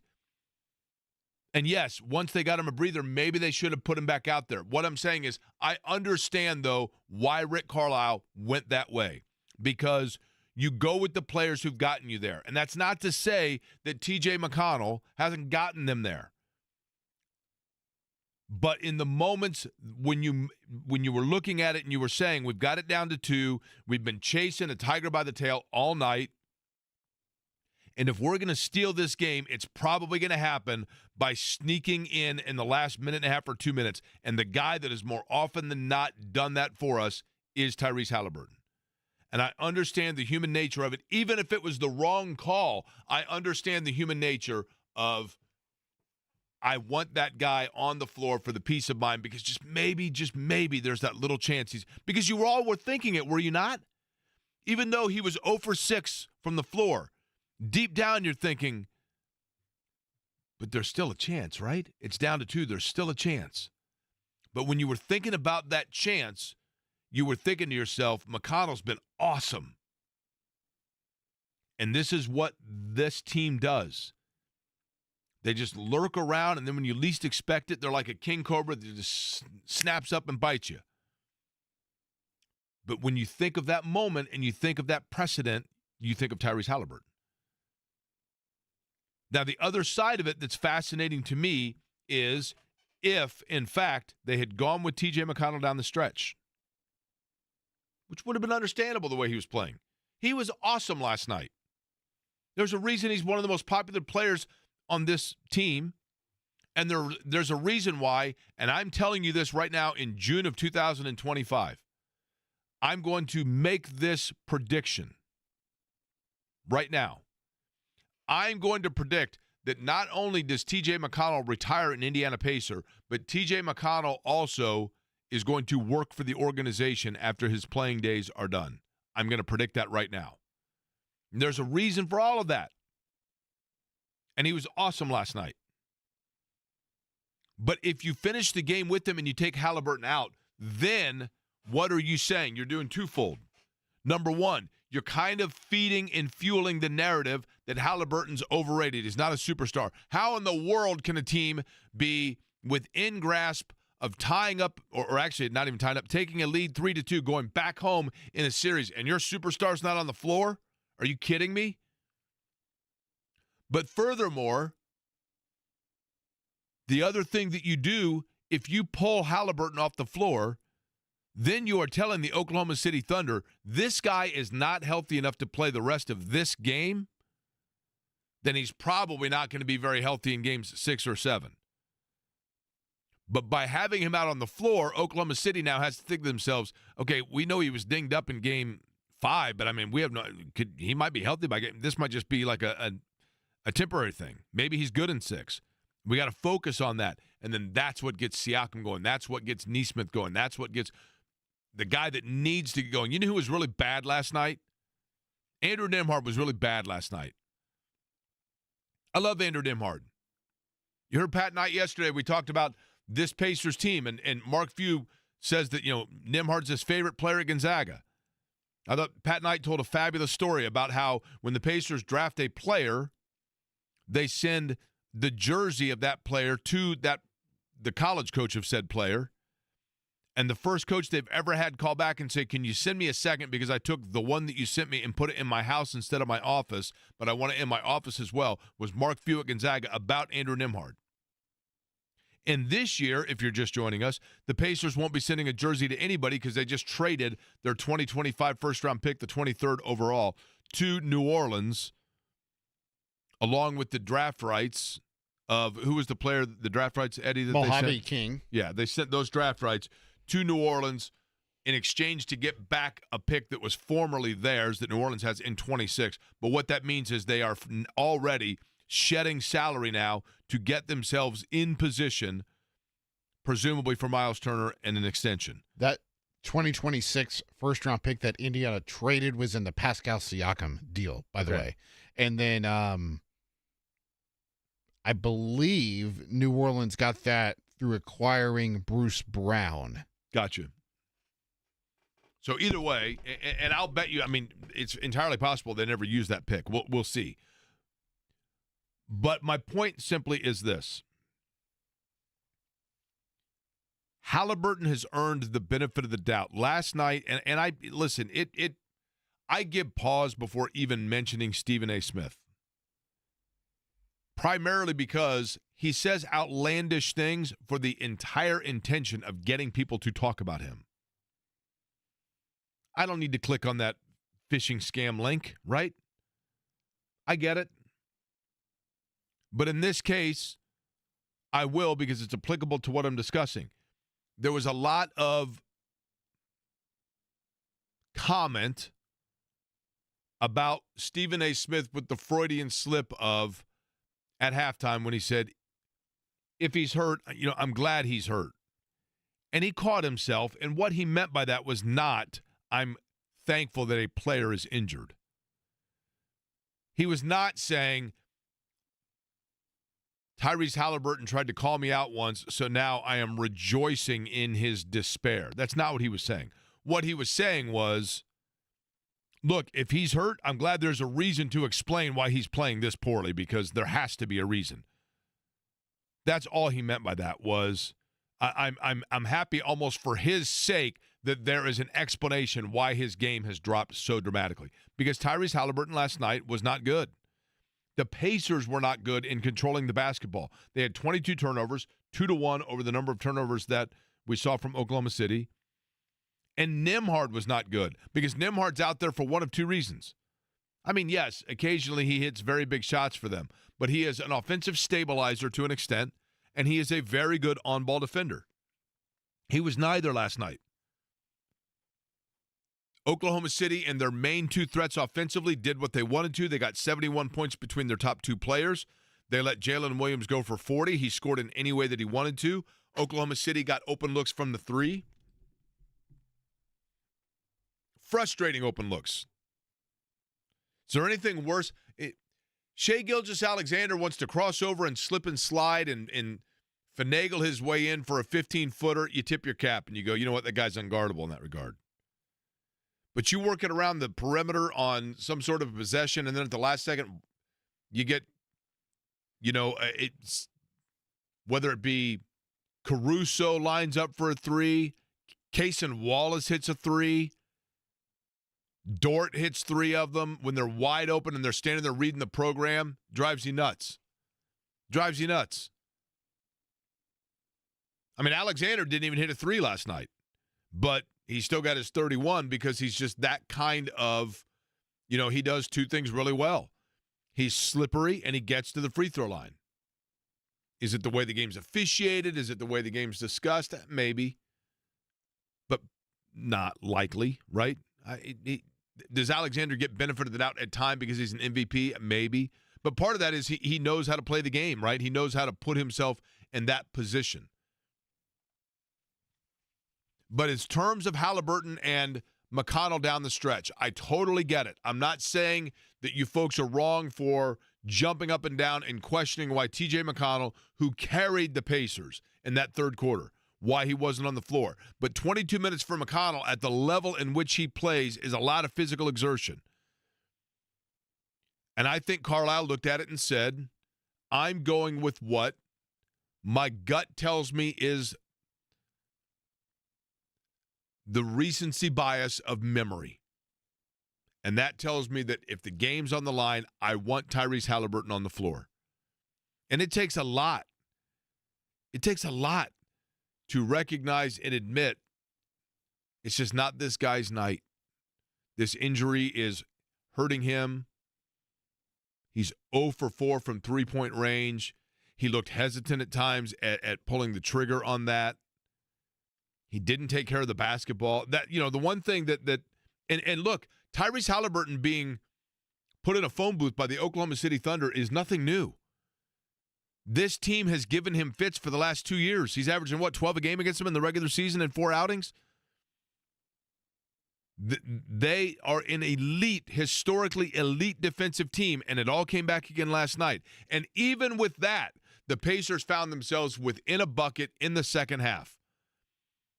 And that's the area where if you're looking for a silver lining, you are the Pacers, and you're saying, look, we had a puncher's chance. We go back to Indianapolis for Game 6 on Thursday night. We get the crowd rocking and rolling. We treat it as if we had closed out Game 4 the way we should have, and a championship's in the cusp. But instead, we're just vying for that chance to go back to Game 7, and then weird stuff happens.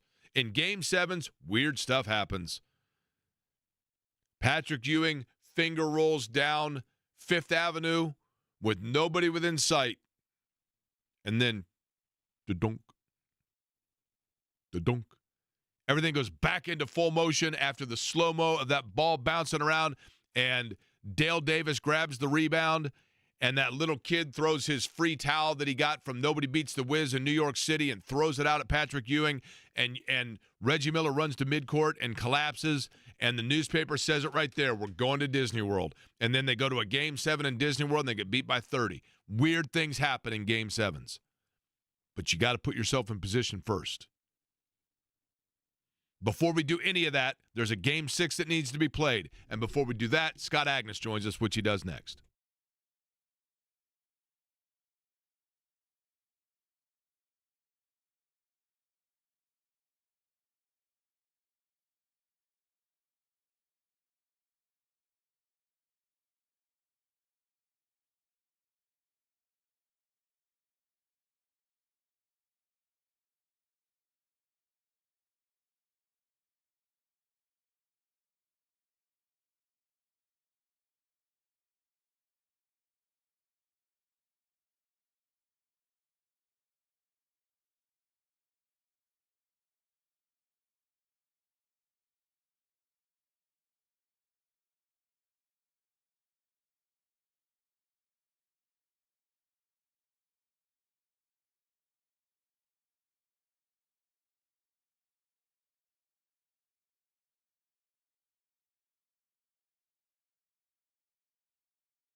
Eddie, I was just asked a fabulous question. I will ask for your expertise on this, and I apologize for interrupting your cluster truck lunch while doing so. Fine.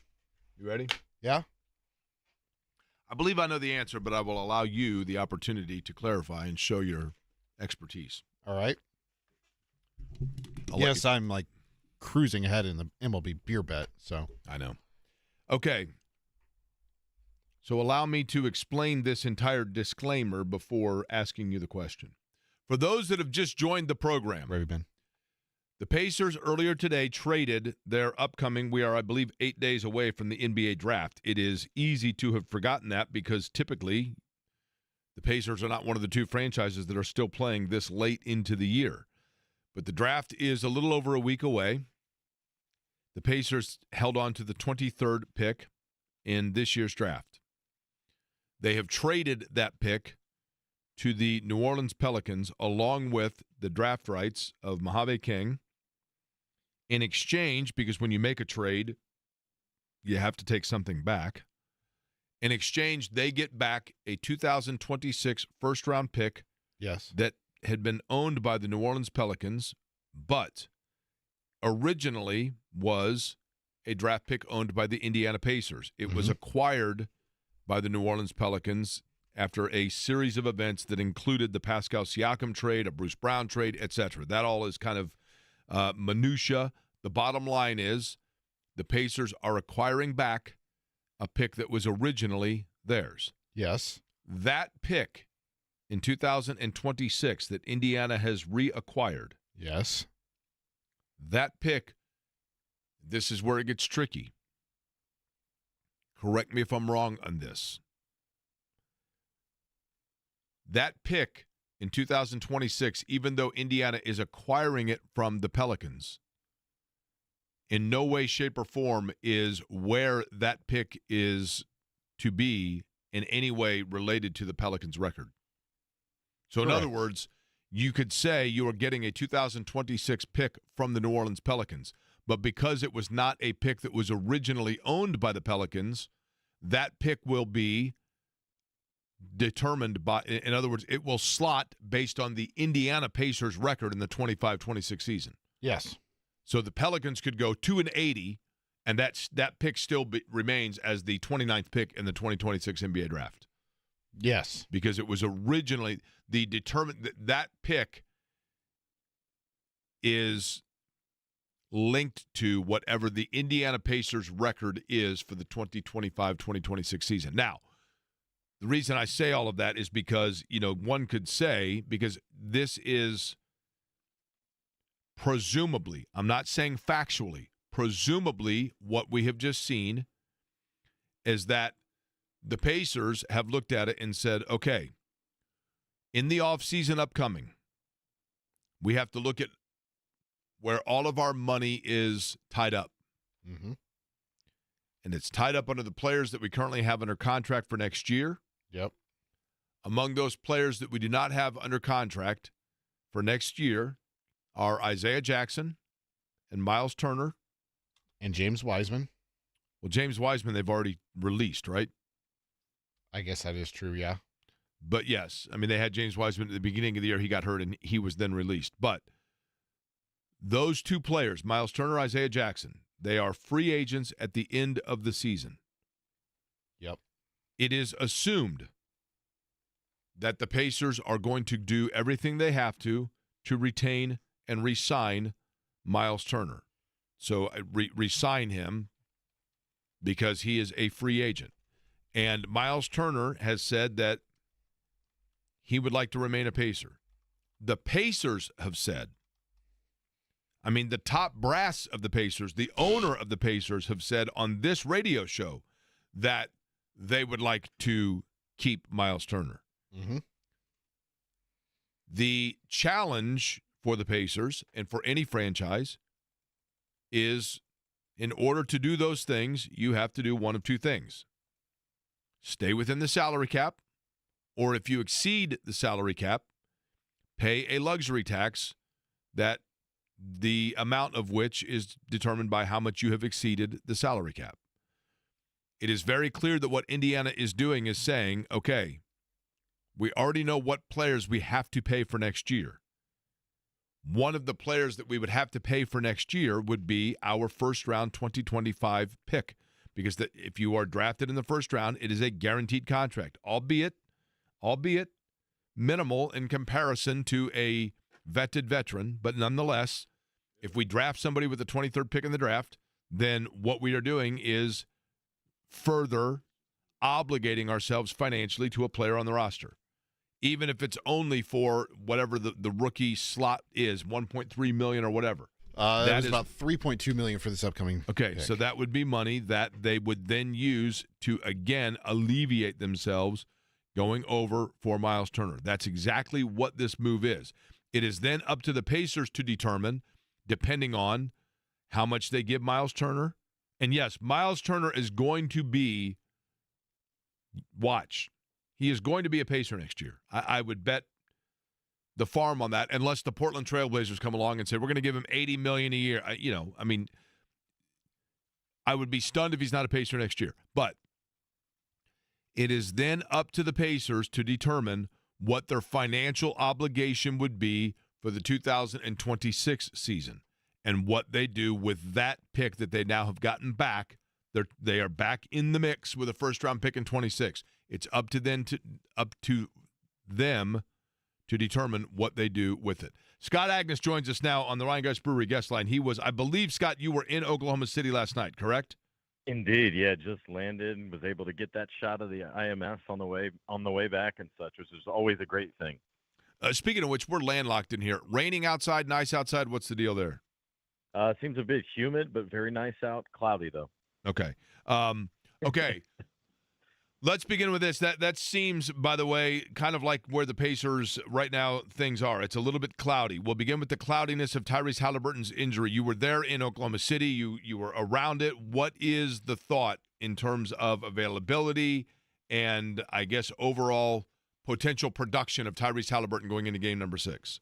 Yeah, I was sitting right in front of him, row 1 at that press conference, and you could tell just the frustration that he was experiencing. You could see him just be dejected too, by the way, on the bench in that second quarter, because it happened early in the first. But it's a situation where he's like, look, I'm gonna, as long as I'm allowed to play and able to go out there, I'm gonna do whatever I can to help this team. This is a once in a lifetime potentially opportunity, is what he expressed. And then on the other side with Rick Carlisle, he kind of echoed those similar quotes and said, as long as he's not injured and he's just hurt and he's just dealing with something, then we're good with him playing out there. I even asked him about TJ McConnell, because given the fact that the turnovers were happening in the fourth quarter, given that TJ was so instrumental to that third quarter run, why not give him more than just 3 or 4 minutes like he did in that fourth quarter? And it was one of those where he thought TJ was a little bit fatigued in his minutes back in that fourth quarter. And then on top of that, there was that run that happened, and then he just kind of stuck with it and wanted to roll with Halliburton down the stretch. But here's my take on this, Jake, is he's going to play. He's going to do what he can to kind of be that facilitator, and that's just about it. But based on what I saw out there, he had no push-off. He had no lift. He didn't even look for his shot, which says it all. Here's the other thing with that. TJ McConnell was outstanding last night, Scott, right? Yep. And he played at a high level. I know people wanted him to be on the floor late in the game. Rick Carlisle went with Halliburton. You could have gone with McConnell and Halliburton and put Nembhard on the bench. Why was that, do you think, not explored? Because I thought Nembhard last night had one of his poorest performances in the postseason. Yeah, he's just throwing the ball too often away. And they had that sequence in the middle of the fourth quarter after they had gotten to within 2 where Nembhard and Halliburton alternated turnovers for 4 in a row. And that was really basically spelled doom for the Pacers last night. I think it's defense, Jake. I do. He's just so instrumental on that side of the floor that Halliburton can be a liability. If TJ's there, they're going to absolutely hunt that matchup. Yeah, but it wasn't like they were – I mean, listen, and I get it, Scott, but it's not like they were – even with Nembhard out there, it's not like they were slowing down Williams and Gilgeous-Alexander. No, and to those guys' credit, they were just downhill like crazy. Way too often and comfortably were they able to get inside the paint and create and get on that big run. So I'm sure that's something they're talking about with the coaches as they're meeting today probably for a film session and such. But in time, I'm sure that was what the decision was. Hey, what are Oklahoma City fans like?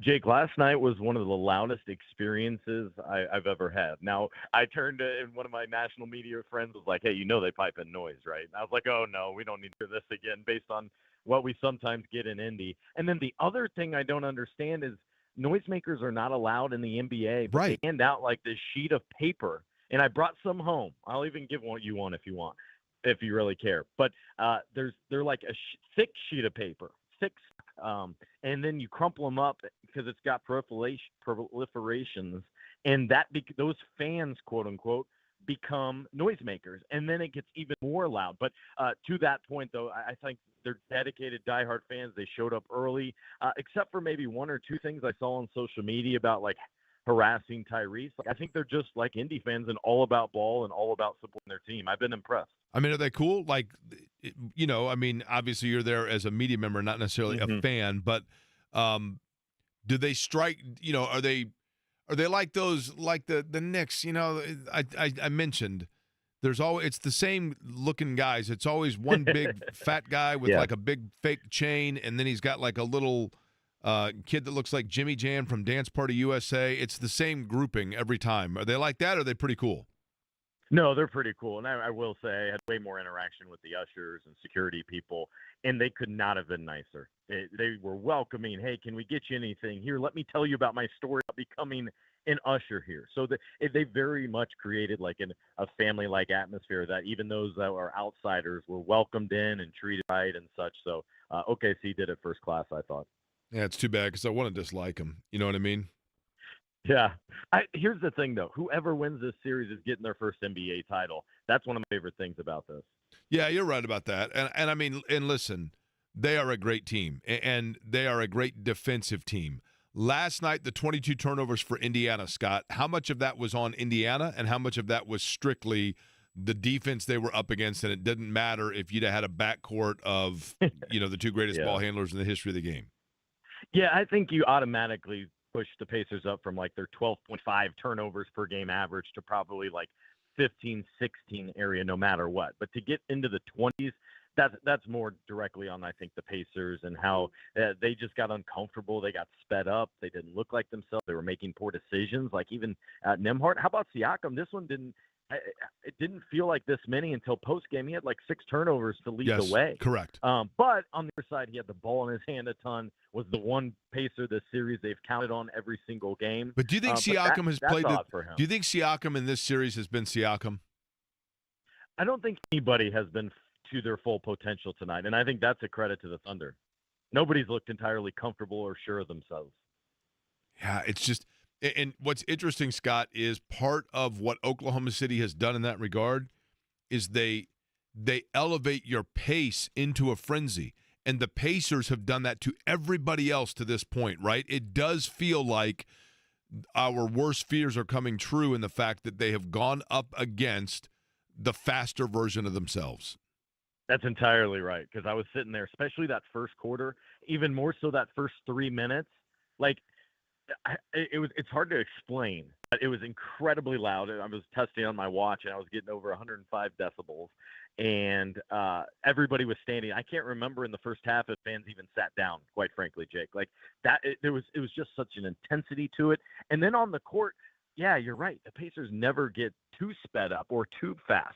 The only things you do hear out of Rick sometimes is when he moves his arm and says, pace, pace, pace, let's go. He's not calling out plays much anymore. And it's hilarious because in this instance, maybe the last couple of games, or even maybe the first one actually, is you sit back and like, maybe it's a notch too high. Can you even believe that for this Pacers team? Because I wouldn't have said that going into this series. I didn't think they could get too sped up. And if you felt that way, it's probably because you were on the other side. J-Law wants to know this, okay? I'm passing it along, Scott, for you to answer. Okay. You ready? Hey, Jake, it. I have a theory about the calf injury on Tyrese. Could this in any way be related to the new shoes that he's wearing as part of his branding? He's been slipping and sliding a lot with them on. I mean, potentially one of the first things I think about when players have feet and ankle and foot injuries and such is, have they altered anything lately with their shoes, with their orthotics, because all the players wear custom orthotics essentially anymore. I doubt it has a significant impact just because he's been playing all season with these shoes and with this style. If this was the beginning of the year in the first 2 months, I would say absolutely, but not because we're now 10 months of the year. Man, my dream in life would just be to be one of those guys and have a shoe contract. What Pacer player wears the shoes? If you could get a pair of Pacer player shoes in your size, who would you pick? To me, it was Tyrese Halliburton before his shoe deal. He always played in these special Kobe's, much like Clark. So it'd be similar to hers. But it's those Kobe's 5, 6s. I'm not the biggest shoe guy, but I think that's what it was. Demonte Sabonis in the past always had incredible versions of them as well. But that would be my pick. What about you? Okay, I've got a sleeper on this one. And this is going to show probably like Siakam wears kind of cool. I think they're Nikes, but I like, and this is, they're not basketball shoes. That's why it's funny. Neesmith wears a pair of blue and gold New Balance shoes. New Balance, I like. yeah. They're cool. They look comfortable, and I like the color of them, the blue and the gold on them. And I like Aaron Neesmith. I'm curious how New Balance does basketball shoes. I need to try one, Listen, right? Scott, because you just don't think about it. When I was in the 8th grade, Converse weapons were the big shoe back then. And I can tell you, Lloyd Query had a salary cap on shoe prices. He's like, no. So yeah. Matt Jacklin and I each had a pair of leather New Balance basketball shoes because James Worthy wore New Balance back in the day. And I'll be honest, now I'm talking about like in 1987, so it's not even remotely applicable, but they were great. I loved them. But they're great running shoes for what that's worth with New Balance. But I like Aaron Neesmith's shoes. There you go. There's my commentary. All right, Game 6 coming up Thursday night. Scott, we'll talk to you, I'm sure, between now and then, or if not, then probably immediately following, and we will see. We are hoping that Scott Foster is on the floor because he's going to extend it to 7. I've gotten a lot of that. You're exactly right, Jake. Appreciate it. Rick Carlisle loves Scott, and so we're going to hope he extends it. Scott Foster and Agness. All right, Scott, appreciate it. Thanks. Scott Agness joining us, Ryan Geist Brewery guest line. We'll come back. We'll hand it off to John. We'll put a tie on all of it next.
When I was in, second grade, I was watching MTV. I think it was after this song came on, and there was an ad on MTV to call the Rick Springfield fan club hotline.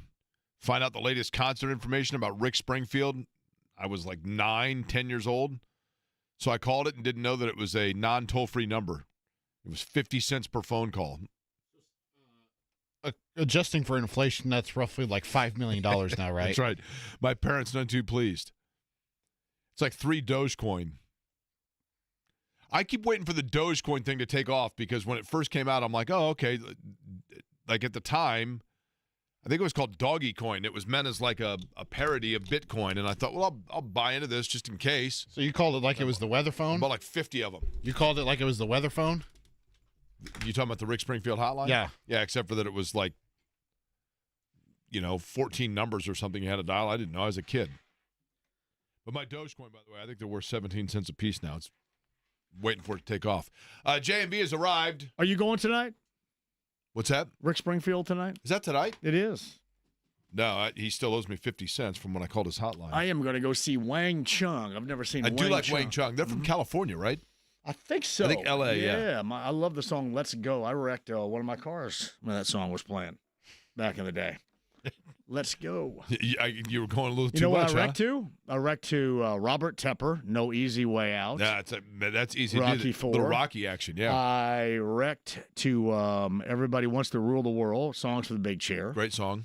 And I wrecked to Let's Go by Wang Chung back in the 1980s. So you sucked as a driver is what I'm getting at. Yeah, probably so, yeah. I was not good. What was your first car? A Porsche 914, 1974. That's impressive, man. I got a picture. I killed it like you wouldn't believe. Yeah. You didn't have it I was very like long, Cameron Fry. I killed it as bad as he killed his dad's Ferrari. He killed the car. I absolutely killed the car. I almost killed my point guard sitting with me too. So yeah. Listen, speaking of the point guard, we got to wonder what the condition and status is of that. Yeah, of the I don't even think my right? point guard turned it over as much as they did last night. So it's brutal. A lot of that's Oklahoma City, but John, it's just so frustrating. Yeah, it's incredibly frustrating. 22 times they've turned it over, 61 times in 3 games in OKC, Jake. Yeah, 61. 22. That's they what it's doubled all up last about. night. Everybody else. I have every time after a loss, I end up having to fight with jackasses about Miles and stuff. Miles was the least of the concerns last night. Correct. If you don't see what the concern, the rebounding. Well, they actually, I think, out rebounded. They're +4 on the glass. So hey, jackass, that's not it either. It's 22 turnovers to 11 is what it is, and then you end up letting. How many they score off of turnovers last night? Eddie, how many they score? Because it was 11 points and the 24 they had in game 1. How many they get off of points off turnovers last night, Eddie? Let me look. It was a ton. It was a ton. And the open threes in transition. Wiggins and Wallace. Yeah, that's funny. You don't let Caruso what Caruso has done, but then you let these other 2 dudes do it. So 32. 32. Yeah, that's going to get you sunk right there. Yep. Pretty easy. All right, John's up next. Yes. He will be with you until Nippers. 6 tonight. How was Nippers, man? It's great, man. Nippers was great. I'm telling you, Steve and Amy were awesome. The folks out there were awesome. Paul wants you to come out and do a show out there. Paul, I do want to go to Nippers and do a show. 116th and Range line was great, and the chicken Philly sandwich was fantastic. Good for you, man. Yeah, good times. We had a good time. You got to come down. District Tap on Thursday before Game 6. 5 hours. 5 hours district tap? All Yeah. right. I'm hoping everybody's as fired up I think for at Game this point, 6, my right? salary, I think I'm getting paid like $1.50 an hour. That's 5 hours, Yeah, right? it probably is. Yeah, I know. Well, I'm at the 50 cents that Rick Springfield owes me, right? All right, John's up next. We'll be back with you noon tomorrow. Thanks for listening to Aquarian Company.